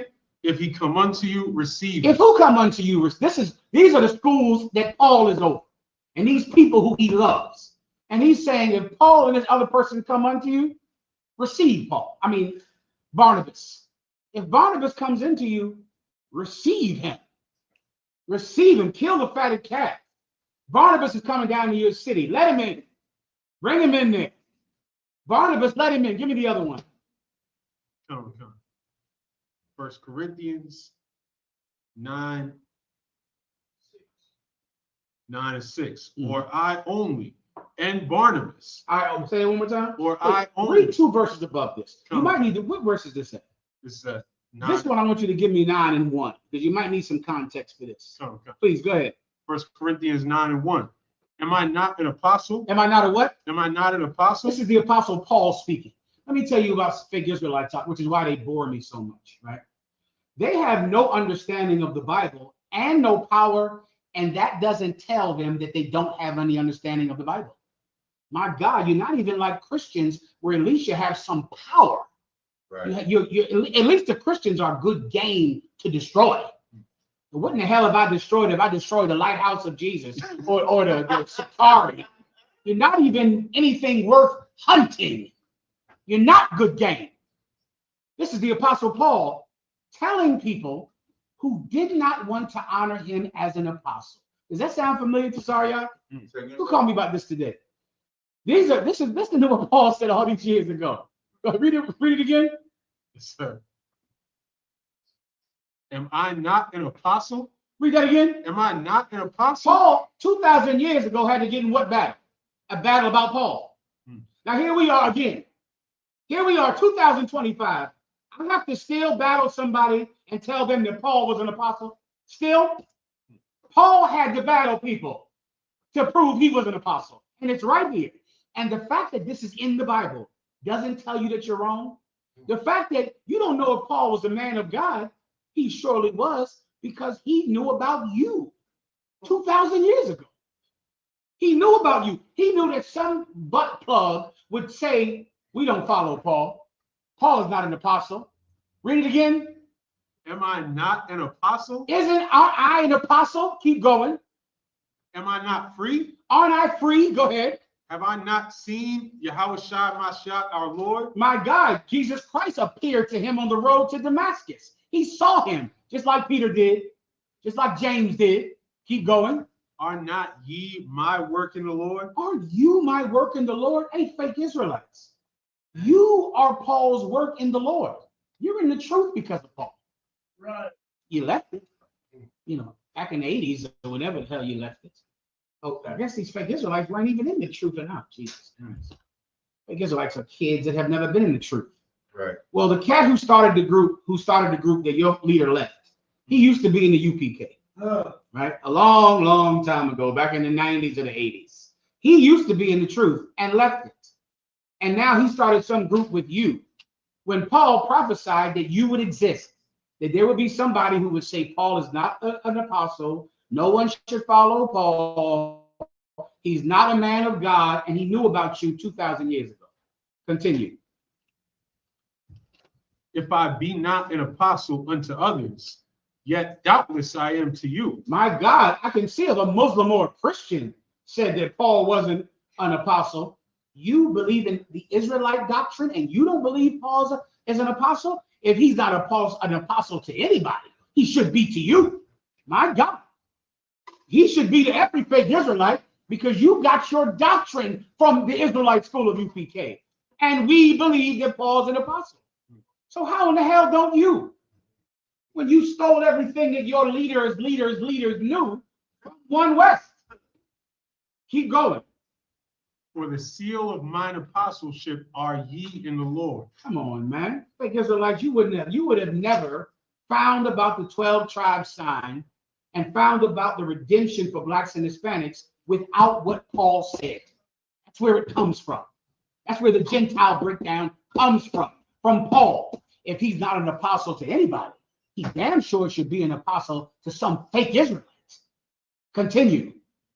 Mine answer to them that do examine me is Say it one more time. Mine answer to them that do examine What me. does examine me mean? Let me see what Paul said in here. Did he lie? Did Paul say something that was wrong in the book of blah, blah, blah, blah? You're examining Paul. He's talking about you, and you still don't think he's a man of God. When you're examining him, you're doing it. Paul said this. Paul said he lied. Paul said this. My answer to them that would examine me, keep going, is this. Have we not power to eat and to drink? Let me give you an answer, brother. Doesn't Paul have the power to eat and drink? He can eat, he can drink, he can do anything any other man can do. Keep going. Have we not power to lead about a sister? But have we, read the first part of it again. Have what? He said I. Have we? Yes, he said I. Have we? Did he say I? Have we? Oh, he didn't say I. Paul said have we. That's plural, fake Israelites, butt pluggers. That's plural. Have we not power to eat and drink? Keep going. Have we not power to lead about a sister? Yeah, that's plural again, butt plug Israelites. Have we not power to lead about a sister? Keep going. A wife? Have we not power to take a wife? Keep going. As well as other apostles? Just like any other apostle, we could do that. Just like Peter has a wife, just like the other brothers and sisters can eat and drink. Can we do the same thing? Keep going. And as the brethren of the Lord? And as the brethren of the brethren, not brother. That's plural again. Keep going. And Cephas? And say it one more time. And Cephas? Cephas, that's a name, correct? No, okay. Cephas, that's Peter. Keep going. Or I only and Barnabas? What, one more time? Or I only and Barnabas? Or I only and Barnabas. Keep going. Have not we power to forbear working? Who's we? Who's we after Barnabas left Paul? Who's we? I and Barnabas. I and Barnabas. Paul was with Barnabas and Barnabas was with Paul. Barnabas never left Paul. He just went to a different mission, a different camp. That's it. Here they are right now. After he left, and he's saying, we can do this, we can do that. I and Barnabas. Barnabas never left his brothers. You did. Right. You left yours. Barnabas never would leave his brothers. He would never do that. You did it, but Barnabas would never do it. Keep going. Who goeth a warfare any time at his own charges? then it's going on to how these brothers take care of them. I don't know what more I got to do for you. Si deja la verdad diando. Si deja, one second. Si deja la verdad diando. When you leave the truth, you leave your brothers. When you leave the truth, I'm sorry, I wrote this down earlier. Si deja la verdad diando a tu familia. Issachar taught me this earlier. I wrote it down. I can't even believe I had a use for it. Give him a hand, Issachar. That's right. Give him a hand. Shalom, General. Go ahead, Issachar. Shalom, mi general. Yahweh el nombre de Yahweh Shai lo bendiga, mi general. Yahweh el nombre de Yahweh Shai te bendiga. Issachar gave me this before class. Before class. I can't even believe I had a use for it just now. I'm stunned by it. Oh my God. Let me say it again, Issachar. Wait, you say it first and then I'll say it. Say it, let me hear you say it. Sí, mi general. Si dejas la verdad, estás dejando a tu familia. That's a good one. I don't have estás in here. Se dejas la verdad, estás dejando a tu familia. What should I emphasize more? Dejando. Dejando. Si dejas la verdad, estás dejando a tu familia. Sí, mi general. Man, come on. Issachar who taught me Spanish. I'm struggling trying to do him proud. Gracias, carnal. Gracias. De nada, mi general. Right. Well, let me tell you, brother. These men left us in the 80s. Barnabas would never leave Paul. Not after what they've been through. Don't you know the stories of Paul and Barnabas, brother?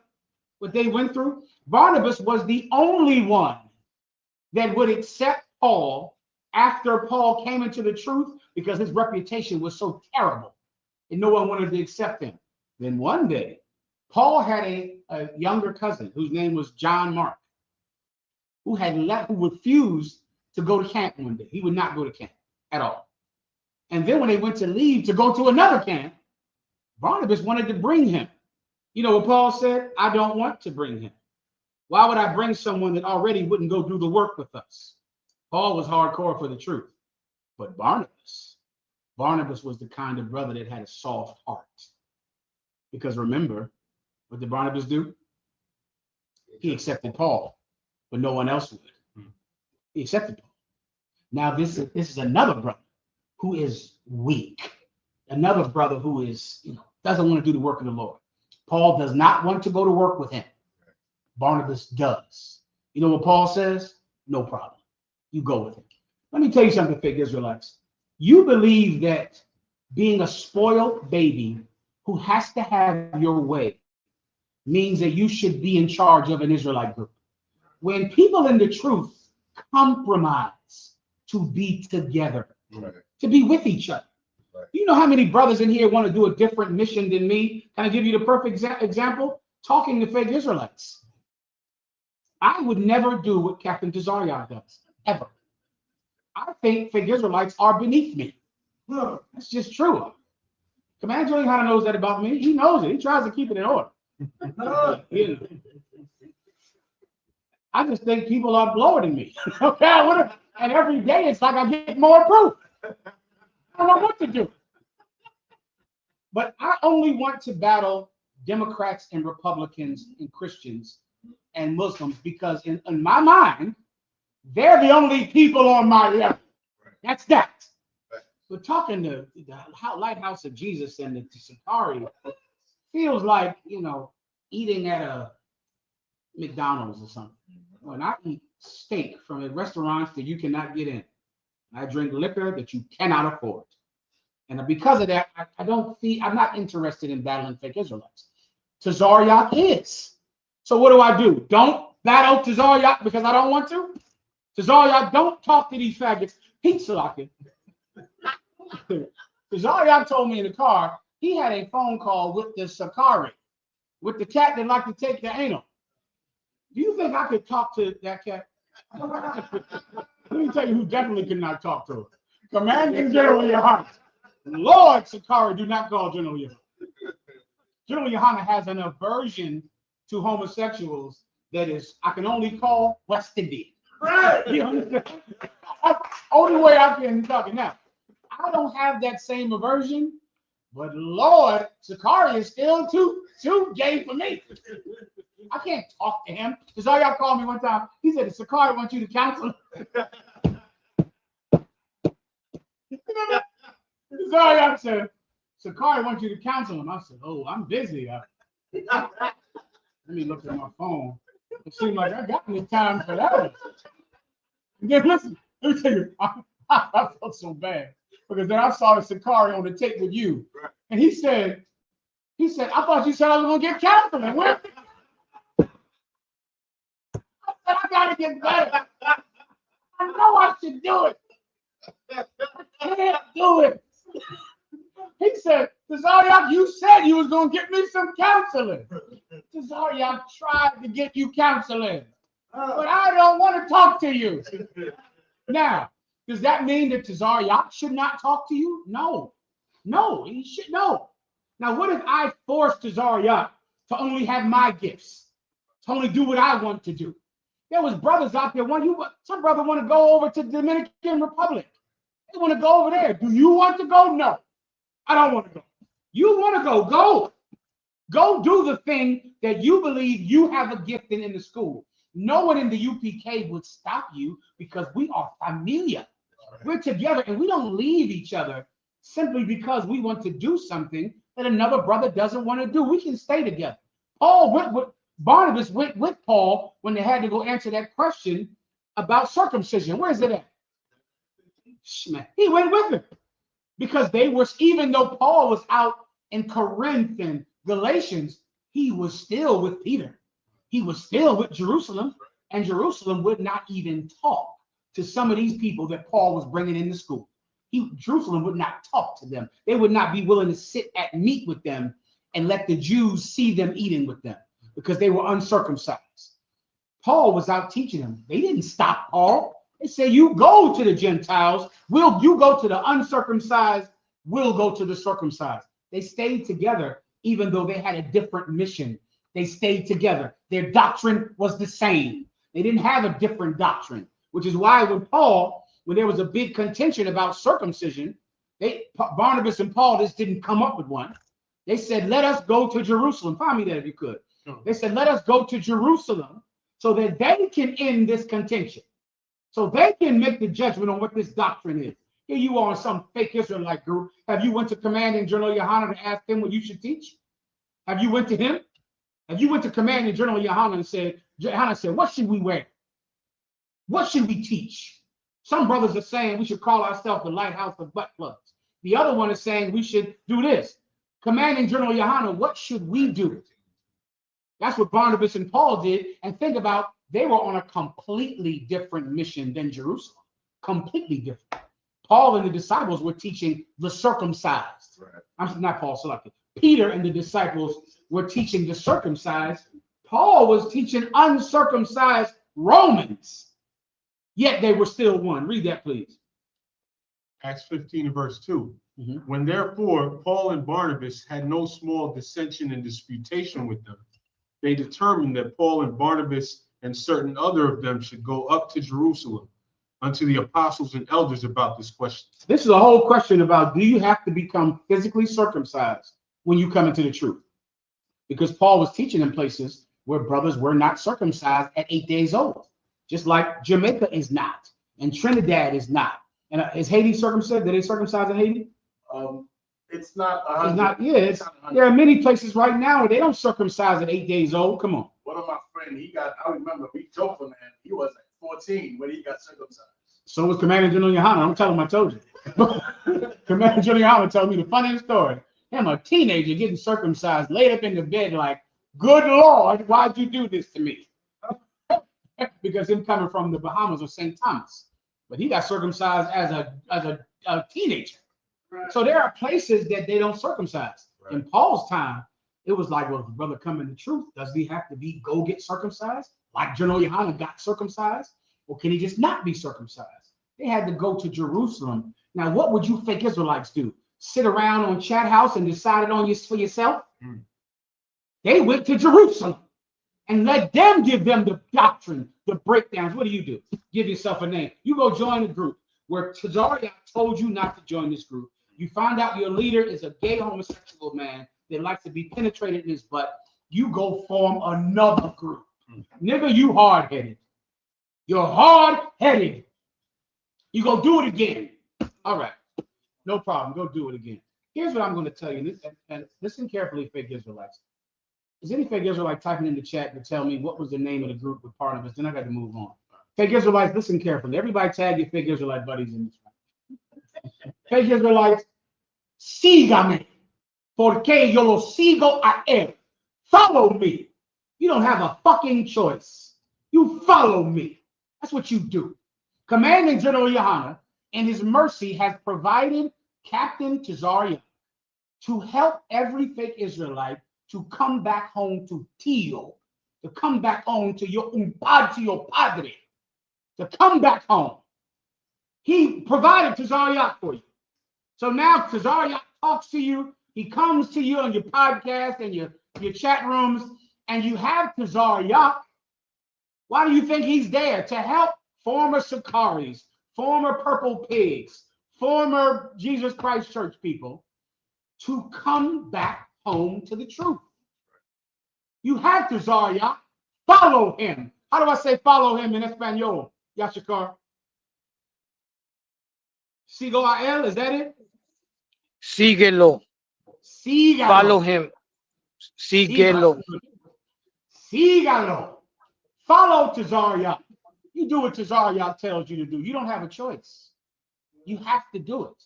And if you do not do it, just remember, there's going to come a time when you will be outside of our protection. That's what's going to happen. Don't you see it just happen? You're going to be outside of our protection. And people who follow us, brother, are safe. They're safe. You follow Tazariak. That's what you do. You follow him, you do what he tells you to do. Let me make it more simple to you. Can I make it simple? Sakari's mother, who has a mother out there in these Israelite groups? They both, if you're in the fake, give me the groups. The Sakaris, the IUIC, Genesis, the Jesus Christ Church. If you are in the IUIC, let's use them. If you're in the IUIC and you have a single mother at home, right? And Tazariak comes to you and he says, listen, man, I want to date your mother. I want to take your mother out and date your mother. She's single and I want to date her. I want to take her out to dinner. At first, you're going to be startled by that, right?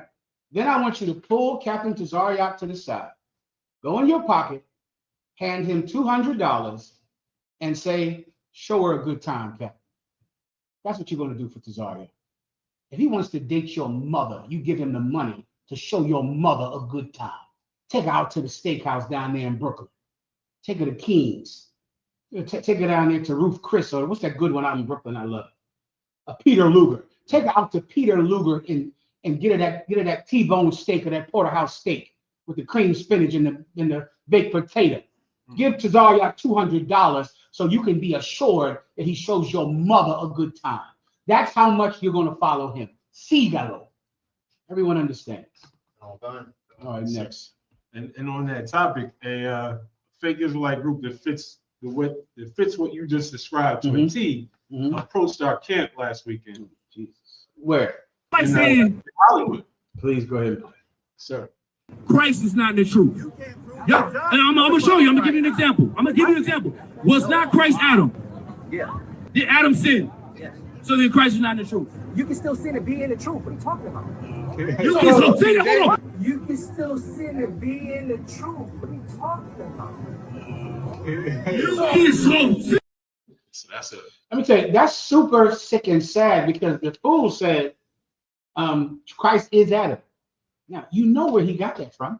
Right. No, so like I said, that was the brother said Christ is Christ Adam, right? The brother in the school. Right. Captain, right? But the fake Israelite said yes. He said yes. Where he knows where he got that from. Like, who in the hell else teaches that Christ is Adam but the UPK, but One West? Right. We're the only people that teach that. Right. And so he knows and believes that that's true, and he learned it from us. Yet and still he thinks we're wrong. What's the doctrine that we got from a fake Israelite? What's the thing that now we believe that some fake Israelite taught us? Nothing at all. Fake Israelites, you better get back into the school. Captain Tazariak has been provided to you to help you and to come back home and to erase the mistakes of your youth. You come back into the truth, you do it fast, and you'll be protected when you need it, and you're going to need it soon.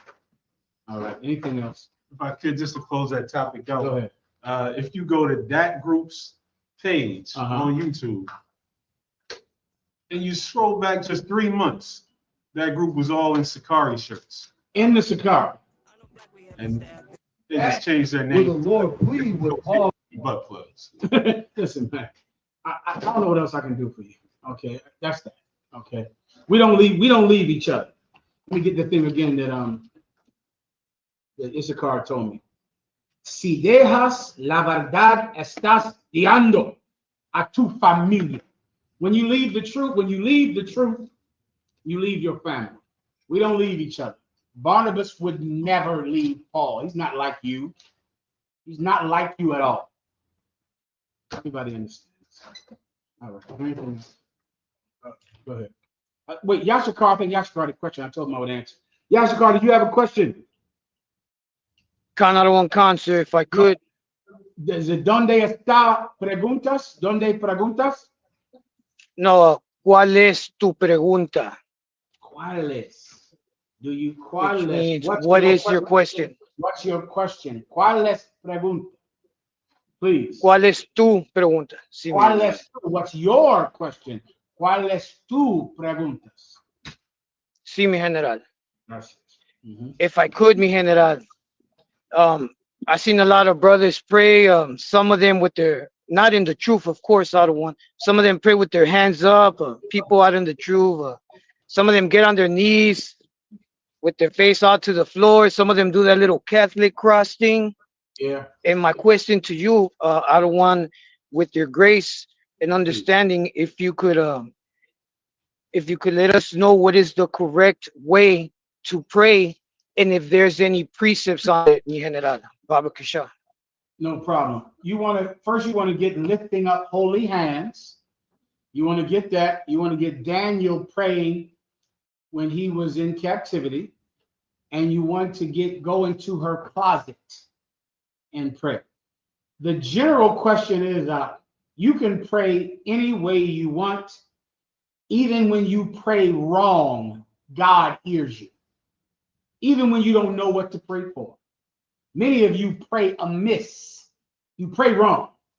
But it does not stop God from hearing that prayer. He knows really what you want. Even though if the thing that you need is not what you're asking for. I guess that's the precept you got to get. I think let's go to lifting up holy hands to explain how we pray in the Sabbath service and how we pray when we come together. And you can also get, if you pray amiss, the Most High still hears you. That's in the New Testament. I budge. About what you said about what's called, even if we don't know, we didn't know the Most High's name, but He still heard our affliction. Forget about it. We didn't know the Most High's name. I just thought of another precept about Barnabas and Paul that cuts butt plug Israelites to their foot. Ask me later, and I'll tell you. Let me give it to you now. Abraham, and Lot. You know that story. Right. That's it. Abraham and Lot, butt plug Israelites. Abraham and Lot. After I get done this, give me the story of what happened with Abraham and Lot. Go ahead. 1 Timothy 2:8. I will therefore that men pray everywhere, lifting up holy hands. You hear that, Yashikar? He said, I would therefore that men would pray everywhere, lifting up holy hands. Also, there is iconography of Israelites in Roman captivity, lifting up hands, praying. So when we come together in the UPK, we pray together like this. We lift up our hands and we pray, right? That's why we do this, because of this precept. You with me, Yashikar? Sí, mi general. Now give me the one in your closet when Jesus Christ talked about it. Well, unless you have the one in Daniel. Go ahead. Daniel 6:10. Now when Daniel knew that the writing was signed, he went into his house, and his windows being opened in his chamber toward Jerusalem. He kneeled upon his knees 3 times a day and prayed. Now here, if I could, here's Daniel down on his knees in private, on his knees, facing Jerusalem. His window faced Jerusalem. Also in, was it Chronicles 8, when it says, if my people pray and face the holy city and bethink themselves and forgive their sins. Chronicles, say again? I believe 7 and 14. It's 2. I know it's 2 of them, but you'll find it. Just look for bethink themselves. Facing Jerusalem. He's on his knees praying. When we come together in the high holy days and the Sabbath services and the 57th annual Passover in Houston, Texas, we face the east and we lift up our hands. But if you're at home, if you're alone, you're absolutely welcome to put your face flat on the ground. Some prayers require it. Sadly, I've been there. Where I go home, brother, I'm not standing, I'm not kneeling, I'm flat down on the ground. Laying as far, I wish I could dig a little hole to get deeper in the ground, because this thing I'm asking for is so sincere and so painful. I need it. I cannot go through the thing I think I might have to go. I can't lose the person that I think I might lose. So I lay flat on the ground alone where no one can see it. Right? This is Daniel on his knees where no one can see it. Give me the other precept. Matthew 6 and 6. But thou, when thou prayest. But you, when you pray, go ahead. Enter into thy closet. You go into your closet. That's your secret place. It doesn't have to actually be your closet. It just needs to be private. Someplace private. Someplace where no one could say you got on your knees because you wanted to look like you were, humble to God, like the Muslims do, like the Christians do. They get down on their knees in public so everyone can see them so holy and humble to God. You do that when you're alone. You do that when we're together, we stand up. We stand up together, lifting up holy hands. But alone, get on your knees, lay flat. Depends on how serious your request is. Everyone understands. Keep going. And when thou hast shut thy door, pray to thy Father which is in secret, and thy Father which seeth in secret shall reward thee openly. I'm doing this in private. I'm asking for something no one knows about it. He knows, and he'll reward me openly. He'll save the child I'm praying for, the sister I'm praying for, the brother I'm praying for, who I cannot lose. I can't lose them. So I have to go into a private place and lay down on the ground on my face. You understand, Yashikar? Sí, mi general. Muchas gracias.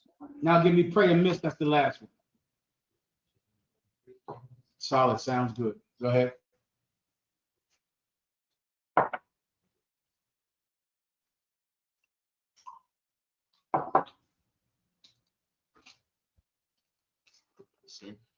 The book of James, chapter 4, verse 3. Ye ask and receive not, because ye ask amiss. You ask and you receive not because you don't know how to ask. You don't know really what to pray for. That's why you're not getting it. Keep going. That ye may consume it upon your lust. You're asking for something because you're so greedy. You're asking for a record deal. You're asking for your business to become $1 million business. That's why you get nothing, because you don't know how to ask. You're asking for your lust to be satisfied. Keep going. Verse 4.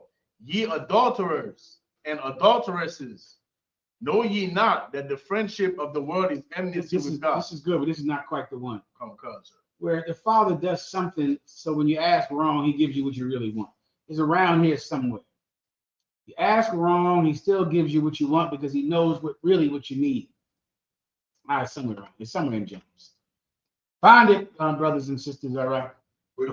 It's one where Paul said, I think it's Paul, when you go to pray, you might pray wrong, but he's going to give it to you because he knows really what you should be asking for. It sounds like it's right around here. You're praying, but you're praying for the wrong thing. You're praying the wrong way, but he knows what you want. He knows what you really need. The brothers will find it. You'll find it later. I got to move. Okay. Go ahead. Martin. Yashikar, we good here?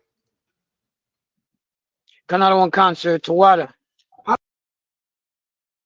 good here. Estás bien? Estoy bien? No. Estás bien, no?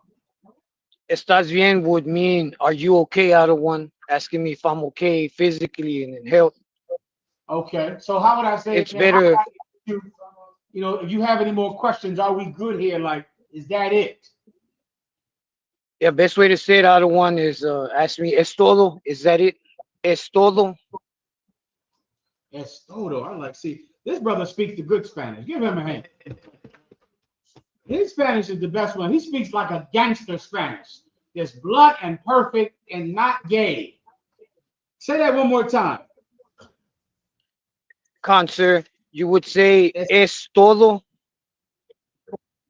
Es todo. And it would be concert. And the way you would say it, out of one, that could mean two things. You could it would be the way you would say it. Because when you say es todo, that means that's it. That's everything. That's it. But when you ask it, es todo, then you're asking it as a question. I got you. So I make the inflection on my voice like es todo, and that means is Like that. it? Perfect. See me general. Yeah. All right. So what? Romans 8:26. You got it. The book of Romans, chapter 8, verse 26. Likewise, the Spirit also helpeth our infirmities. There you go. For we know not what we should pray for as we ought, but the Spirit itself maketh intercession for us with groanings which cannot be uttered. There you go. Listen, we don't know what to ask for. We're in pain and we don't know what to ask for. But the Spirit steps in and gives us just what we need in our time of pain. The thing is in verse 37, 2 Chronicles 6 and 37. I have a question on the subject. Oh, they can't hear you, Abadja. Abadja, before you get that, I'm going to get you. So I didn't answer one question online. Do we have any?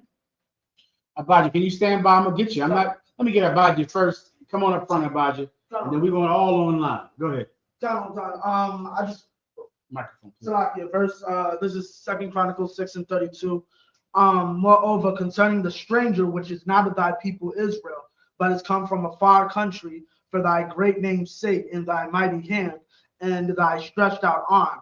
If they come and pray into this house, 33, then hear thou from the heavens, even from thy dwelling place, and do according to all that the stranger calleth to thee for, that all people of the earth may know thy name and fear thee, as doth thy people Israel, and may know that this house which I have built is called by thy name. What's that a precept for?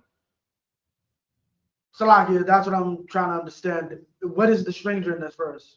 The strangers are Israelites. Okay. And what else is happening right there? You just read it. Read it one more time quickly. Con 32. Moreover, concerning the stranger which is not of thy people Israel, but is come from a far country, for thy great name's sake. Who is a stranger that is not of thy people Israel? What does it mean to be of Israel? It's in the New Testament. Of Israel. It's in the New Testament. But they are not all Israel that are of Israel. Con. What does that mean? Meaning you're like physically from the land and you keep the They are not all Israel that are of Israel. What does it mean to be? Just think that precept, not the one you read. Right. They are not all Israel. That's the New Testament. Right. Paul said that, speaking about the sons of Ishmael. But they are not all Israel that are of Israel. What does it mean to be of Israel? To keep the culture? Yes. Give him a hand. Hold up. Tenere un aplauso. Yes, to keep the culture. Who is of Israel but not Israel? Jewish people. Right. I was going to say Samaritans. Done. Okay. Jewish people. They're not Israel, but they're of Israel. Okay. Right? They speak the language. Right. You know, they wear fringes. Okay. They face the east. Right. They don't eat pork. They don't eat crab and shrimp. They have our culture. Right. But they're not Israel. Right. You understand? Kind of. Now read it again. Moreover, concerning the stranger, which is not of thy people Israel, but is come from a far country. Who is the stranger that is not of Israel, but has come from a faraway country, and now they're going to be accepted? Who is not of Israel, who comes from a faraway country, and who the Lord is saying, accept back into Israel? A repenting brother. An Israelite. Kind of. Why? Because we are not of Israel. Right. Jewish people are. Right. They're of Israel. You understand? Kind. They learned Hebrew. I learned the Hebrew when I didn't go to Hebrew school when I was young. I ate pork. I ate shrimp. I celebrated Christmas. They didn't. They celebrated Hanukkah. I celebrated Christmas. Which one of us is of Israel? The Jewish person. He's of Israel. I am not of Israel. Right. I didn't grow up in Israelite culture. Right. I grew up in American culture. Right. I'm a Gentile. I'm a heathen. This precept is about you. You are not of Israel. Right. Because you ate pork, ate shrimp, sold drugs, had sex with women who had men, broke the commandments of God. Right. You are not of Israel, and neither am I. But I returned. Right. I came back. Right. And this prayer is for me. This prayer is for you. Kind of. You understand? Go ahead. There's another cut, and that's why I kind of Mhm. emphasized it. Mhm. Pray in this house, Lamentations 1 and 10. Yes. Heathens aren't allowed. It's talking about they come back to Jerusalem. This happened during the time of Christ. Right. This happened during the book of Acts. Right. They had the gift of tongues. Come on. So like I remember there was a king, the Kings of Chronicles, where basically the priest was like, yeah, we don't know if any of these people have been keeping the law. Ignore it. Let them in. Let them in. They're Israelites. Now, Paul had to fight with them over their circumcision because they didn't want to accept them. Right. Because they're not circumcised. But Peter had a dream saying, what God has cleansed, called no man uncommon.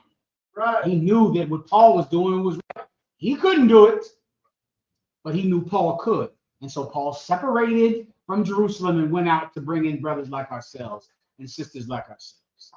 Peter did not. Everyone understands. Another precept you need for that Barnabas and Paul is Abraham and Lot. You have that one when they separated to Zarya? Abraham and Lot. That's Genesis.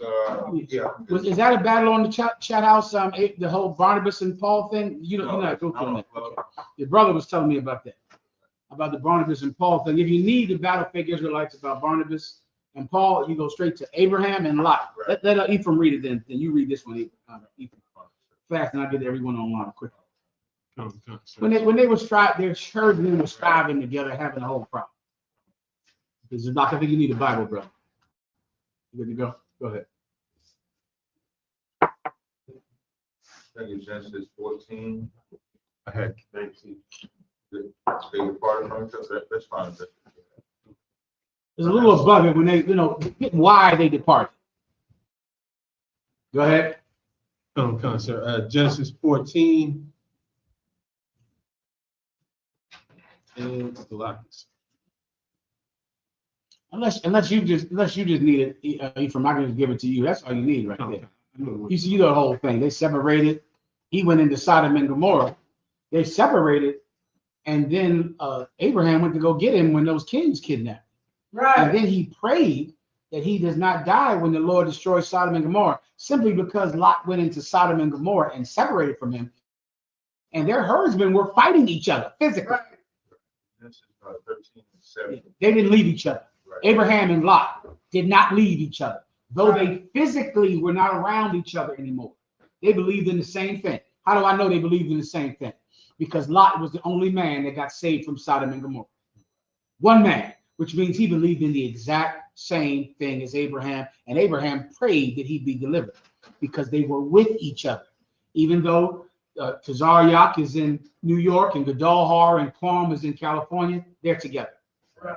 Even though Yaktazak is in Texas and that was the brother Tazayawan is in Delaware, they're together. We're not physically together because we have different missions. Some in Delaware, some in Pittsburgh, some in Killeen, Texas, some in Atlanta.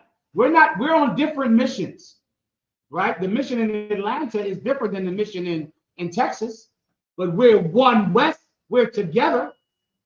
We're together. We're familiar. I'm good to go. So like that. Paul didn't leave. Paul and Barnabas did not leave each other, but your elder did leave the truth. It absolutely happened. He formed a group, gave it a name, Great Millstone, the Purple Pigs of the IUIC. He absolutely left his brothers, but Barnabas didn't leave Paul. and Lot didn't leave Abraham. Come on. Real quick, the irony, sir, is that they teach if you leave them, you leave the truth. Right. They teach that? And they left their brothers, sir. Listen, this is what I want to order right now. The Commander General Hunter would not allow it. You cannot come back in this school unless Tazariak has one date with your mother. One date. It's just a date. Don't be all creepy about it. And I want you to give him $200 for that date so you can show her a good time. You want Tazariak to take your mother to a cheap restaurant? What type of shit would that be? You love your mother, don't you? Well, give Tazariak $200, and don't let your mother know you gave it to him. Give it to him in private where your mother doesn't see it. Stick it into his hand real cool, like the old heads would do back in the day. Hey, what's up, Tazariak? There you go. Tazariak go, hey, what's up, Bob? I'll have it back in a decent hour. Or else don't come back in here unless Tazariak date your mother at least one time. And he is going to be an absolute gentleman. Isn't that right, Tazariak? He is going to be a gentleman with your mother. That's right. Treat her with kindness and dignity and take her to a beautiful restaurant. That's what you got to do if you want to come back in this school. Now, Commander General Hunter can't know I just said that. And that's the only thing that will mess it. All right, let's go. So we got a request for a breakdown of 2 Corinthians 12 and 16. Levi, you want to read that? I can read it, sir. Okay, I thought that's what you had your hand up for. No, I had a question, sir. Okay, let me get this one online real fast, Levi. I don't think I got any, but I'll get to you. Go ahead. 2 Corinthians 12 and 16. But be it so, I did not burden you. Nevertheless, being crafty, I caught you with God. Yeah, that's hardcore. Let me get one verse above it. Verse 15. And I will very gladly spend and be spent for you. So I will very gladly spend and be spent for you. What does that mean? Give me that, brothers and sisters. Fake Israelites out there, listen. Now you got no fucking questions. Now you got nothing to say. All right. Now tomorrow I'll be the evilest nigga in the world on the channel. Now tonight, nothing. All right. For you, I will spend and be spent. First of all, what does spend mean? Let's start me with that. What does it mean to spend? Meaning Paul will spend his money on you. He gets his money, he'll spend it on you. And he will be spent for you, which means he will work for you. Right. He'll wear himself down to nothing for you. He'll work all night, stay up all night, solve all your problems.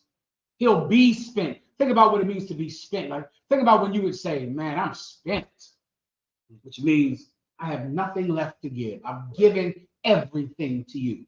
I'll spend my money on you and I will be spent, be worn out for you. Keep going. though the more abundantly I love you. Though the more abundantly I love you. I love you so much that I'll give you everything I have, and I will give you everything in me. I'll do that for you because I love you. That's the spirit of the Israelite school of UPK. That's what Commanding General Yohanan taught all of us. And you fake Israelites have never loved anybody this much in your life. That's why you don't come home to the truth. Right. That's why you go form fake Israelite groups. That's why I'm going to give you a precept about your nasty ass in 10 minutes. If I don't end the class before that. You just don't love anything. All you care about is being in charge of some pissy little butt plug group when you know you should have came home the minute you found out your leader was a gay man. Right. Or a rapist back in GMS. Or some old sodomite over there in the IUIC when you know Nate is gay. You know he's gay and you stay in there. And you're not helping Nate because he needs a goddamn intervention before he dies of AIDS. But yet you won't do it. No problem. No sweat. We love each other in here. We'll spend everything we have on you, and we will be spent on you because we love you all the more. Continue. Though the more abundantly I love you, the less I be loved. I don't know what you want this broken down, I guess. Yeah, this is your life. Though he loves you so much, the less he gets loved. No matter how much he does, no matter how much he helps you. Why in the hell aren't you fake Israelites following Tazariah? I don't fucking understand it. He talks to you on the phone. He talks to you.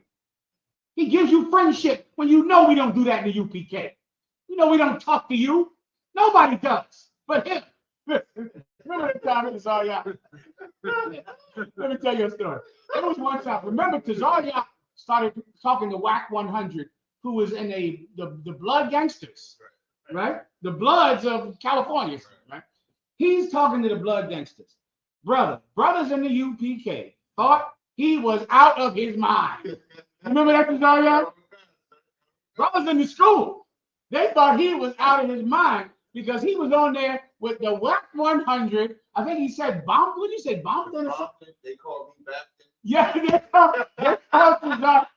called Tazaria. 1 second, you have an emergency out? You are? Okay. Come on, Chad. What can I do for you? I can't tell that story. I do my best to try to teach the class. Give me the scripture, the latter part of that verse. Yes, sir.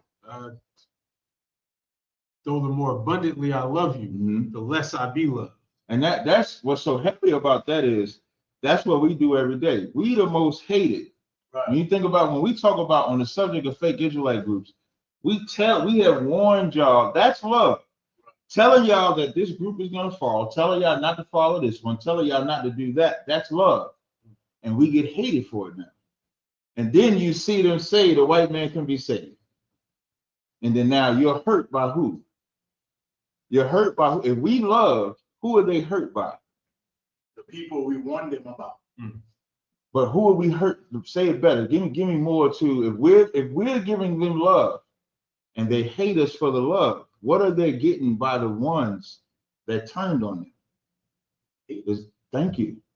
You say because you're on the mic. What do they get? They're getting hate.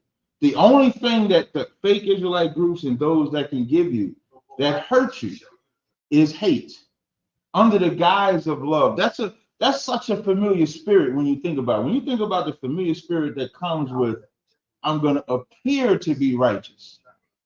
That's all it is. I'm going to say, so like that group Genesis, as they're battling saying God only loves Israel, as they're saying Yahweh Ba'ashem Yahweh Shabbarakatah, they're believing the white man can be saved as they're teaching and as they're debating that they can't, but telling you that. Whereas we come out and just say the white man is the devil, it's only one camp, serve the Most High, keep the commandments, and you should join us, and we get hated for it. Now read the next verse.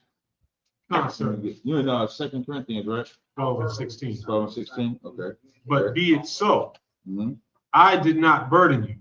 Be it so what? I did not burden you. Why is that important? Because as he's talking about the love that he's given, but he's not getting nothing back. That's a burden that he takes on, right?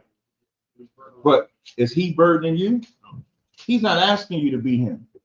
Like when you come in here, nobody's asking you to be Commander Jenny Hanna. You can't. Nobody's asking you to be Jenna Muhammad. You can't. We just asking you to get up here and learn what it means to be a brother. That's the light burden. That's not a heavy burden. So we'll take on the burden. So we'll take on the hate. We'll take on the problems. Like Jenna Muhammad talking like a free man. Get me in trouble. Now I got to go out into the world. We heard what the general said. But he knows I can deal with it. You understand? So now when you come in here, you find out, read that again from the top. But be it so, I did not burden you. Be it so, I did not burden you. Go ahead. Nevertheless, being crafty. Being what? Crafty. I caught you with God. Now, what do fake Israelites believe this means? Because just to put y'all in the mindset, I had fake Israelites say, see, Paul lied to bring people in the truth. And they use this verse, God. But what is he saying in this verse? If now think about it, he gladly spent, gave abundantly love, did not get no love back, but be it so. How would you say it? Instead of saying, but be it so, how would you say it? Same words, but how would you say it? So be it. But so be it. I'm not getting no love back. even though I'm giving love. I didn't burden you. Nevertheless, being crafty, I caught you with guile means what? What did he catch him with? What's the only thing he could have caught him with? So God. That's what the word is. That's what guile is. But you're trying to explain what the guile is. What's the only thing on what we're reading that he could have caught him with? The only thing, I mean, A lot. he's love. He's love. Is love. That's the only thing he could have caught him. Because how did he catch him? By giving, read verse 15 again. And I will very gladly spend and be spent for you. So he spent his time and did not require them to spend time back. He did not require them to put the effort in that he put. Keep going. Okay. No, okay. You want to finish it up here? Let's go back to WAC 100. So now, WAC 100, Tazariak is talking to him. He's calling himself the Bompton captain. Bompton. Brother, it was ridiculous. It was insane. Now, why was it insane? Because he had a gift to do it that other brothers don't have. It doesn't mean we can't be together. It doesn't mean he can't do it and you don't do it. That's something that we do to be able to be together because we all have the same goal. We're in the same body, but we have different gifts. Right. But if Tazariak wants to date your mother, you shut your mouth and give him $200. You do nothing. I don't care what he does. Tazariak puts on a goddamn red rag and goes on a drive-by. I'm going to ask you, where were you? Why didn't you go on the drive-by? He need a lookout, a wheelman. He's doing what the fuck he wants to do it here. Does everybody understand? I don't care what you see him do. You see him put on become a gang member, then we all gang members now. That's that. You pick the gang and we be in the gang. But you do what he tells you to do. Lower the index. Gracias. Come on. Brotherhood is not care. Salaki, brotherhood is not caring how much women another brother has. If you want your one wife, don't worry about how much food. Here we go again. They're talking about that native IUIC. He wanted one woman, left the UPK. When he could have had that one African woman he wanted. He didn't have to leave us to have one African woman. Keep her. But mind your business about all the tail everybody else is getting. I got it. All right, was there anything else? Like the rest of the guile part. Oh, Guile, go ahead, Bridget. Okay, you get the point. He spends and he gets spent and he spends everything he has. He loves them all the more, but they don't love him back. Keep going. But be it so, I did not burden you. Mm-hmm. Nevertheless, being crafty, I caught you with guile. Oh boy. Nevertheless, he caught them with guile. Now, are you the brother that called me about this precept? Somebody asked me for you, sir. And so they're saying, go ahead. They can't. Paul lied. Right. Paul lied to get them to love him. Yeah.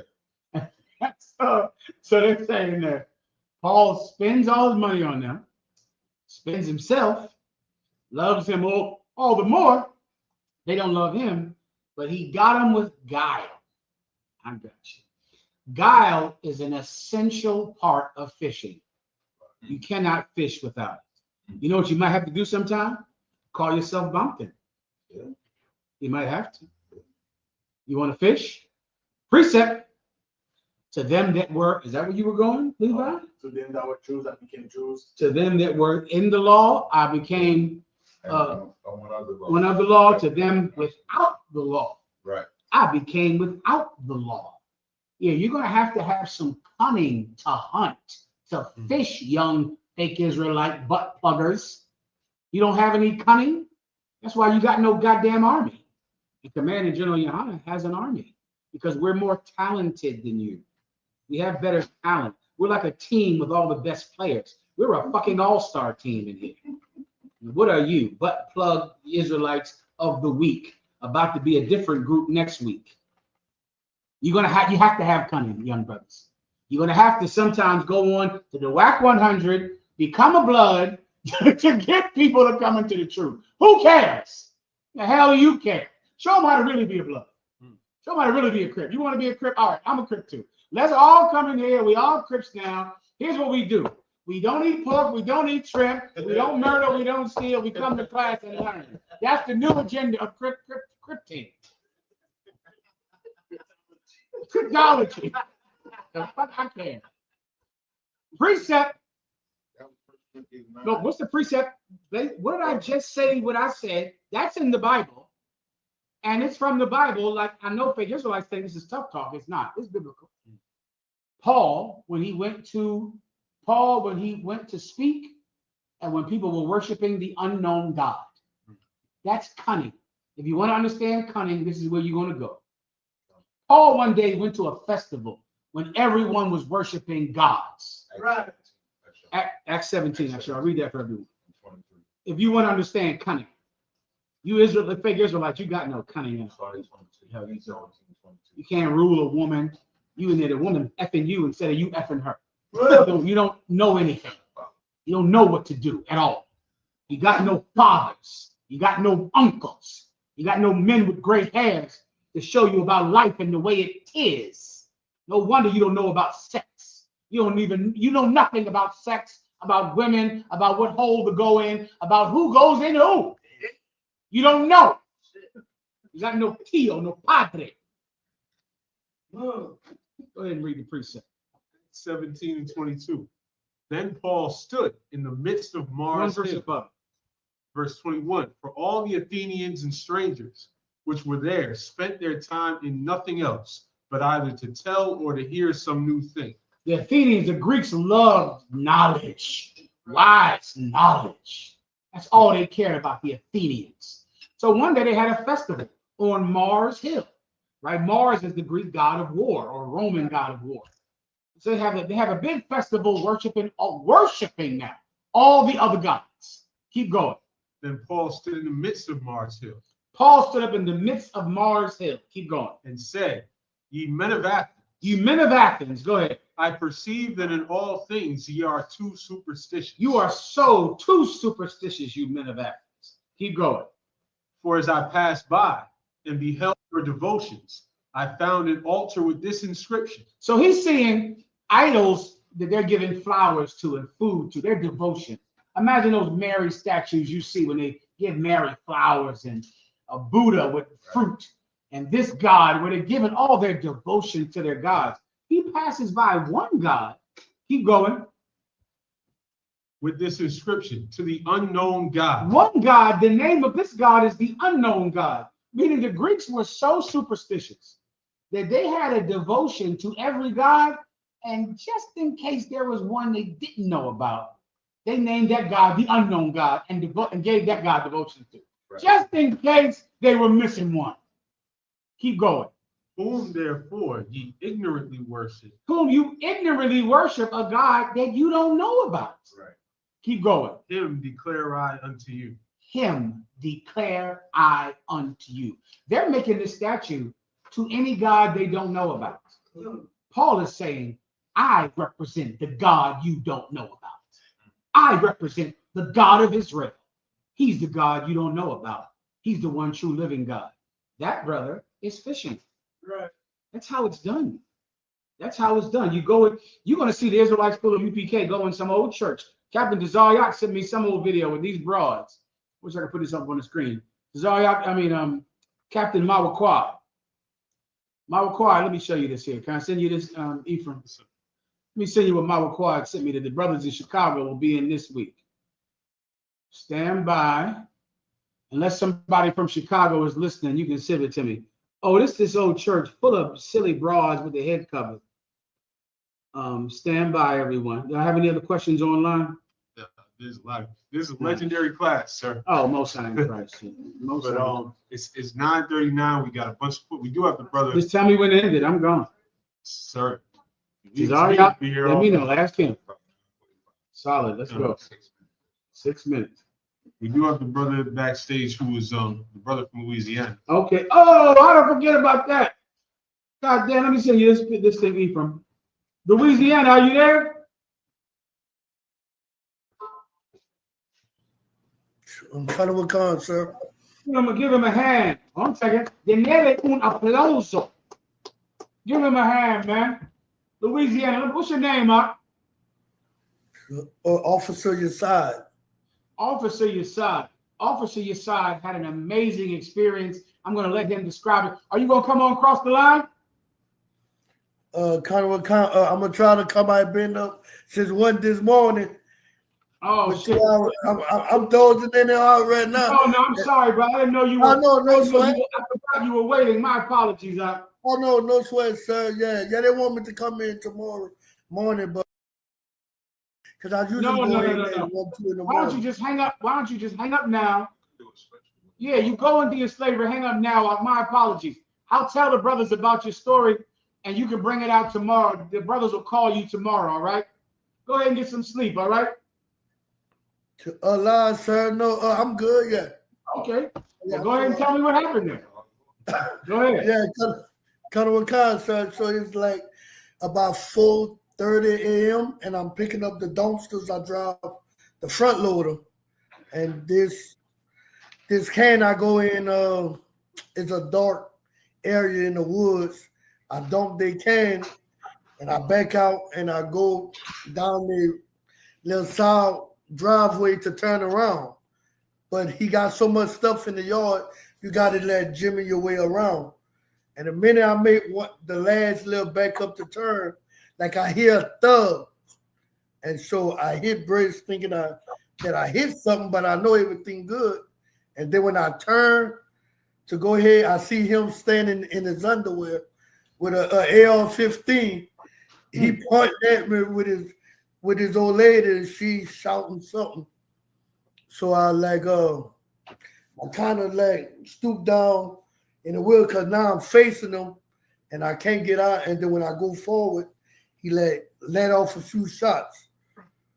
So then I was, my mind was to, return.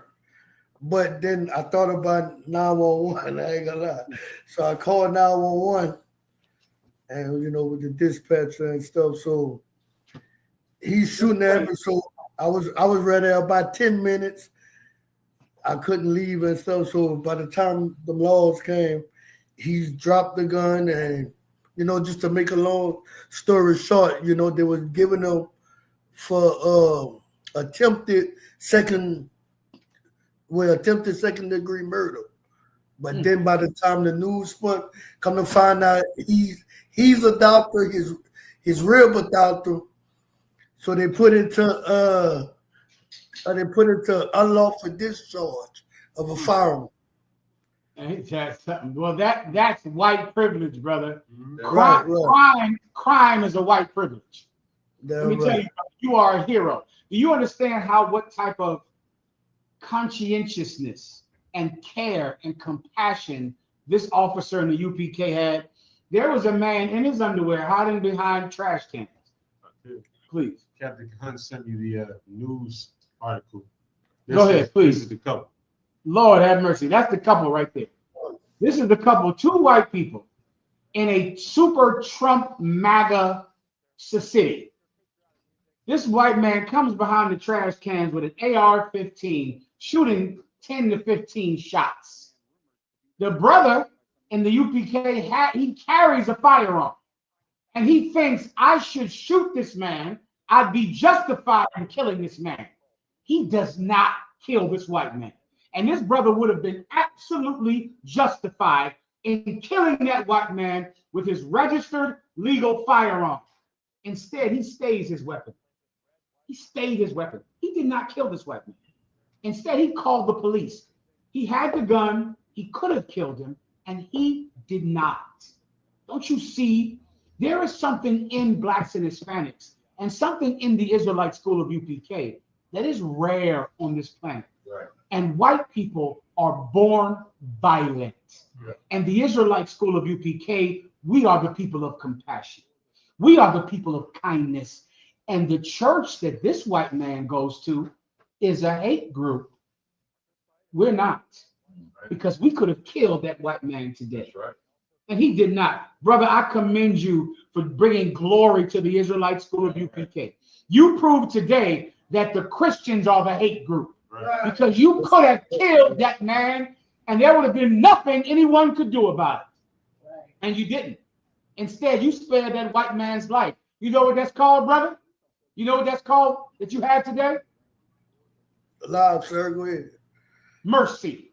That's what you had. God, sir. You had mercy. And the Lord said this, to the merciful, they shall receive mercy. But because thou hast not been merciful, thou shalt receive none. That white man had no mercy. And because it's a Trump MAGA lunatic place, instead of charging him with an attempted mass shooting, they charge him with unlawful firing of a firearm. He's a doctor. Him and his wife are two doctors. That's how violent white people are. That's why poor, blessed Charlie Kirk was killed. God rest his blessed soul. That's why he was killed. Because white people are so violent that if a white man disagrees with you, if he's angry with you over trash pickups or some dispute, he doesn't think to have mercy on you. He thinks to kill you. Because white people are violent and their parents teach them violence. In the UPK, we teach our people to have mercy. Have mercy. Warrior, you had mercy and you brought glory to what Commanding General Yohana teaches. Well done, I'll be in Deitcher. Give him a hand.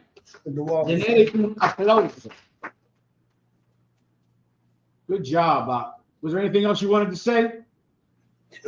Live, sir.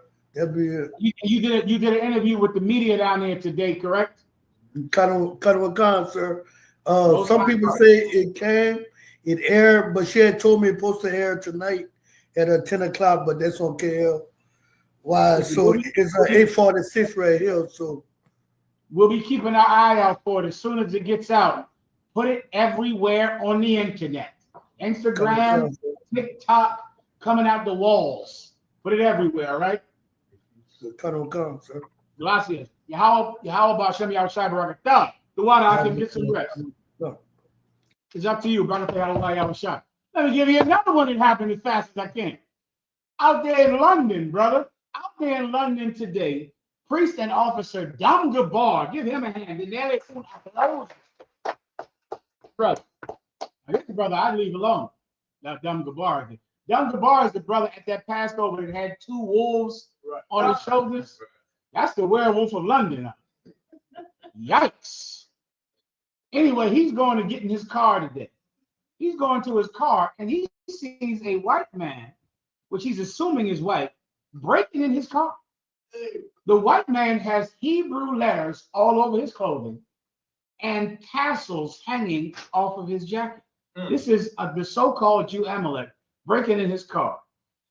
Ooh, he broke in the wrong car, brothers and sisters. Dam Gabar, the werewolf of London, went over to that car and just taught him the error of his way, taught him about true repentance and that Jesus teaches repentance.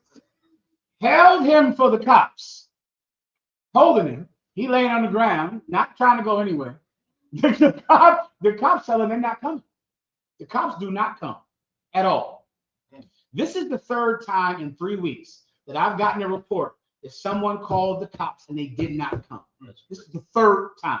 It happened in California, it happened in Arizona, and now in Birmingham, England. Now, these are the days that the UPK prophesied. I remember hearing about this in 1995 when the brothers would say, there's going to come a time when you're going to call 911 and no one is going to come. At that time, it was like a ridiculous thing to say. At that time, it was like, what? At that time, if a woman picked up the phone and said, my husband is arguing, the cops came and arrested you. That's what happened. At that time, if your wife picked up the phone and said, he's yelling, the cops showed up and put you in jail. And brothers would complain about it all the time.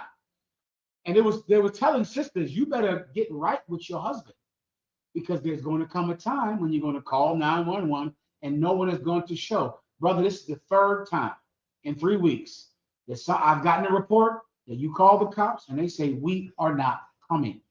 We're not coming. That happened. That happened today. And this white man lived. He didn't have to live. He lived. And there's a lot of people in the truth out there in the UK who I would leave alone. That UK school is a school of bad men out there. I would leave them alone. I know their stories. I know Dam Gabar's story. I would leave him alone. Do you understand? You can already tell to leave Shamgar alone. That's obvious. That Dam Gabar, I'd leave him alone. You understand? I would not mess. I would leave him be. I would not break into that car with that brother over there. Let me give you a short story, if I could, quickly. A brother from the UK called me last night.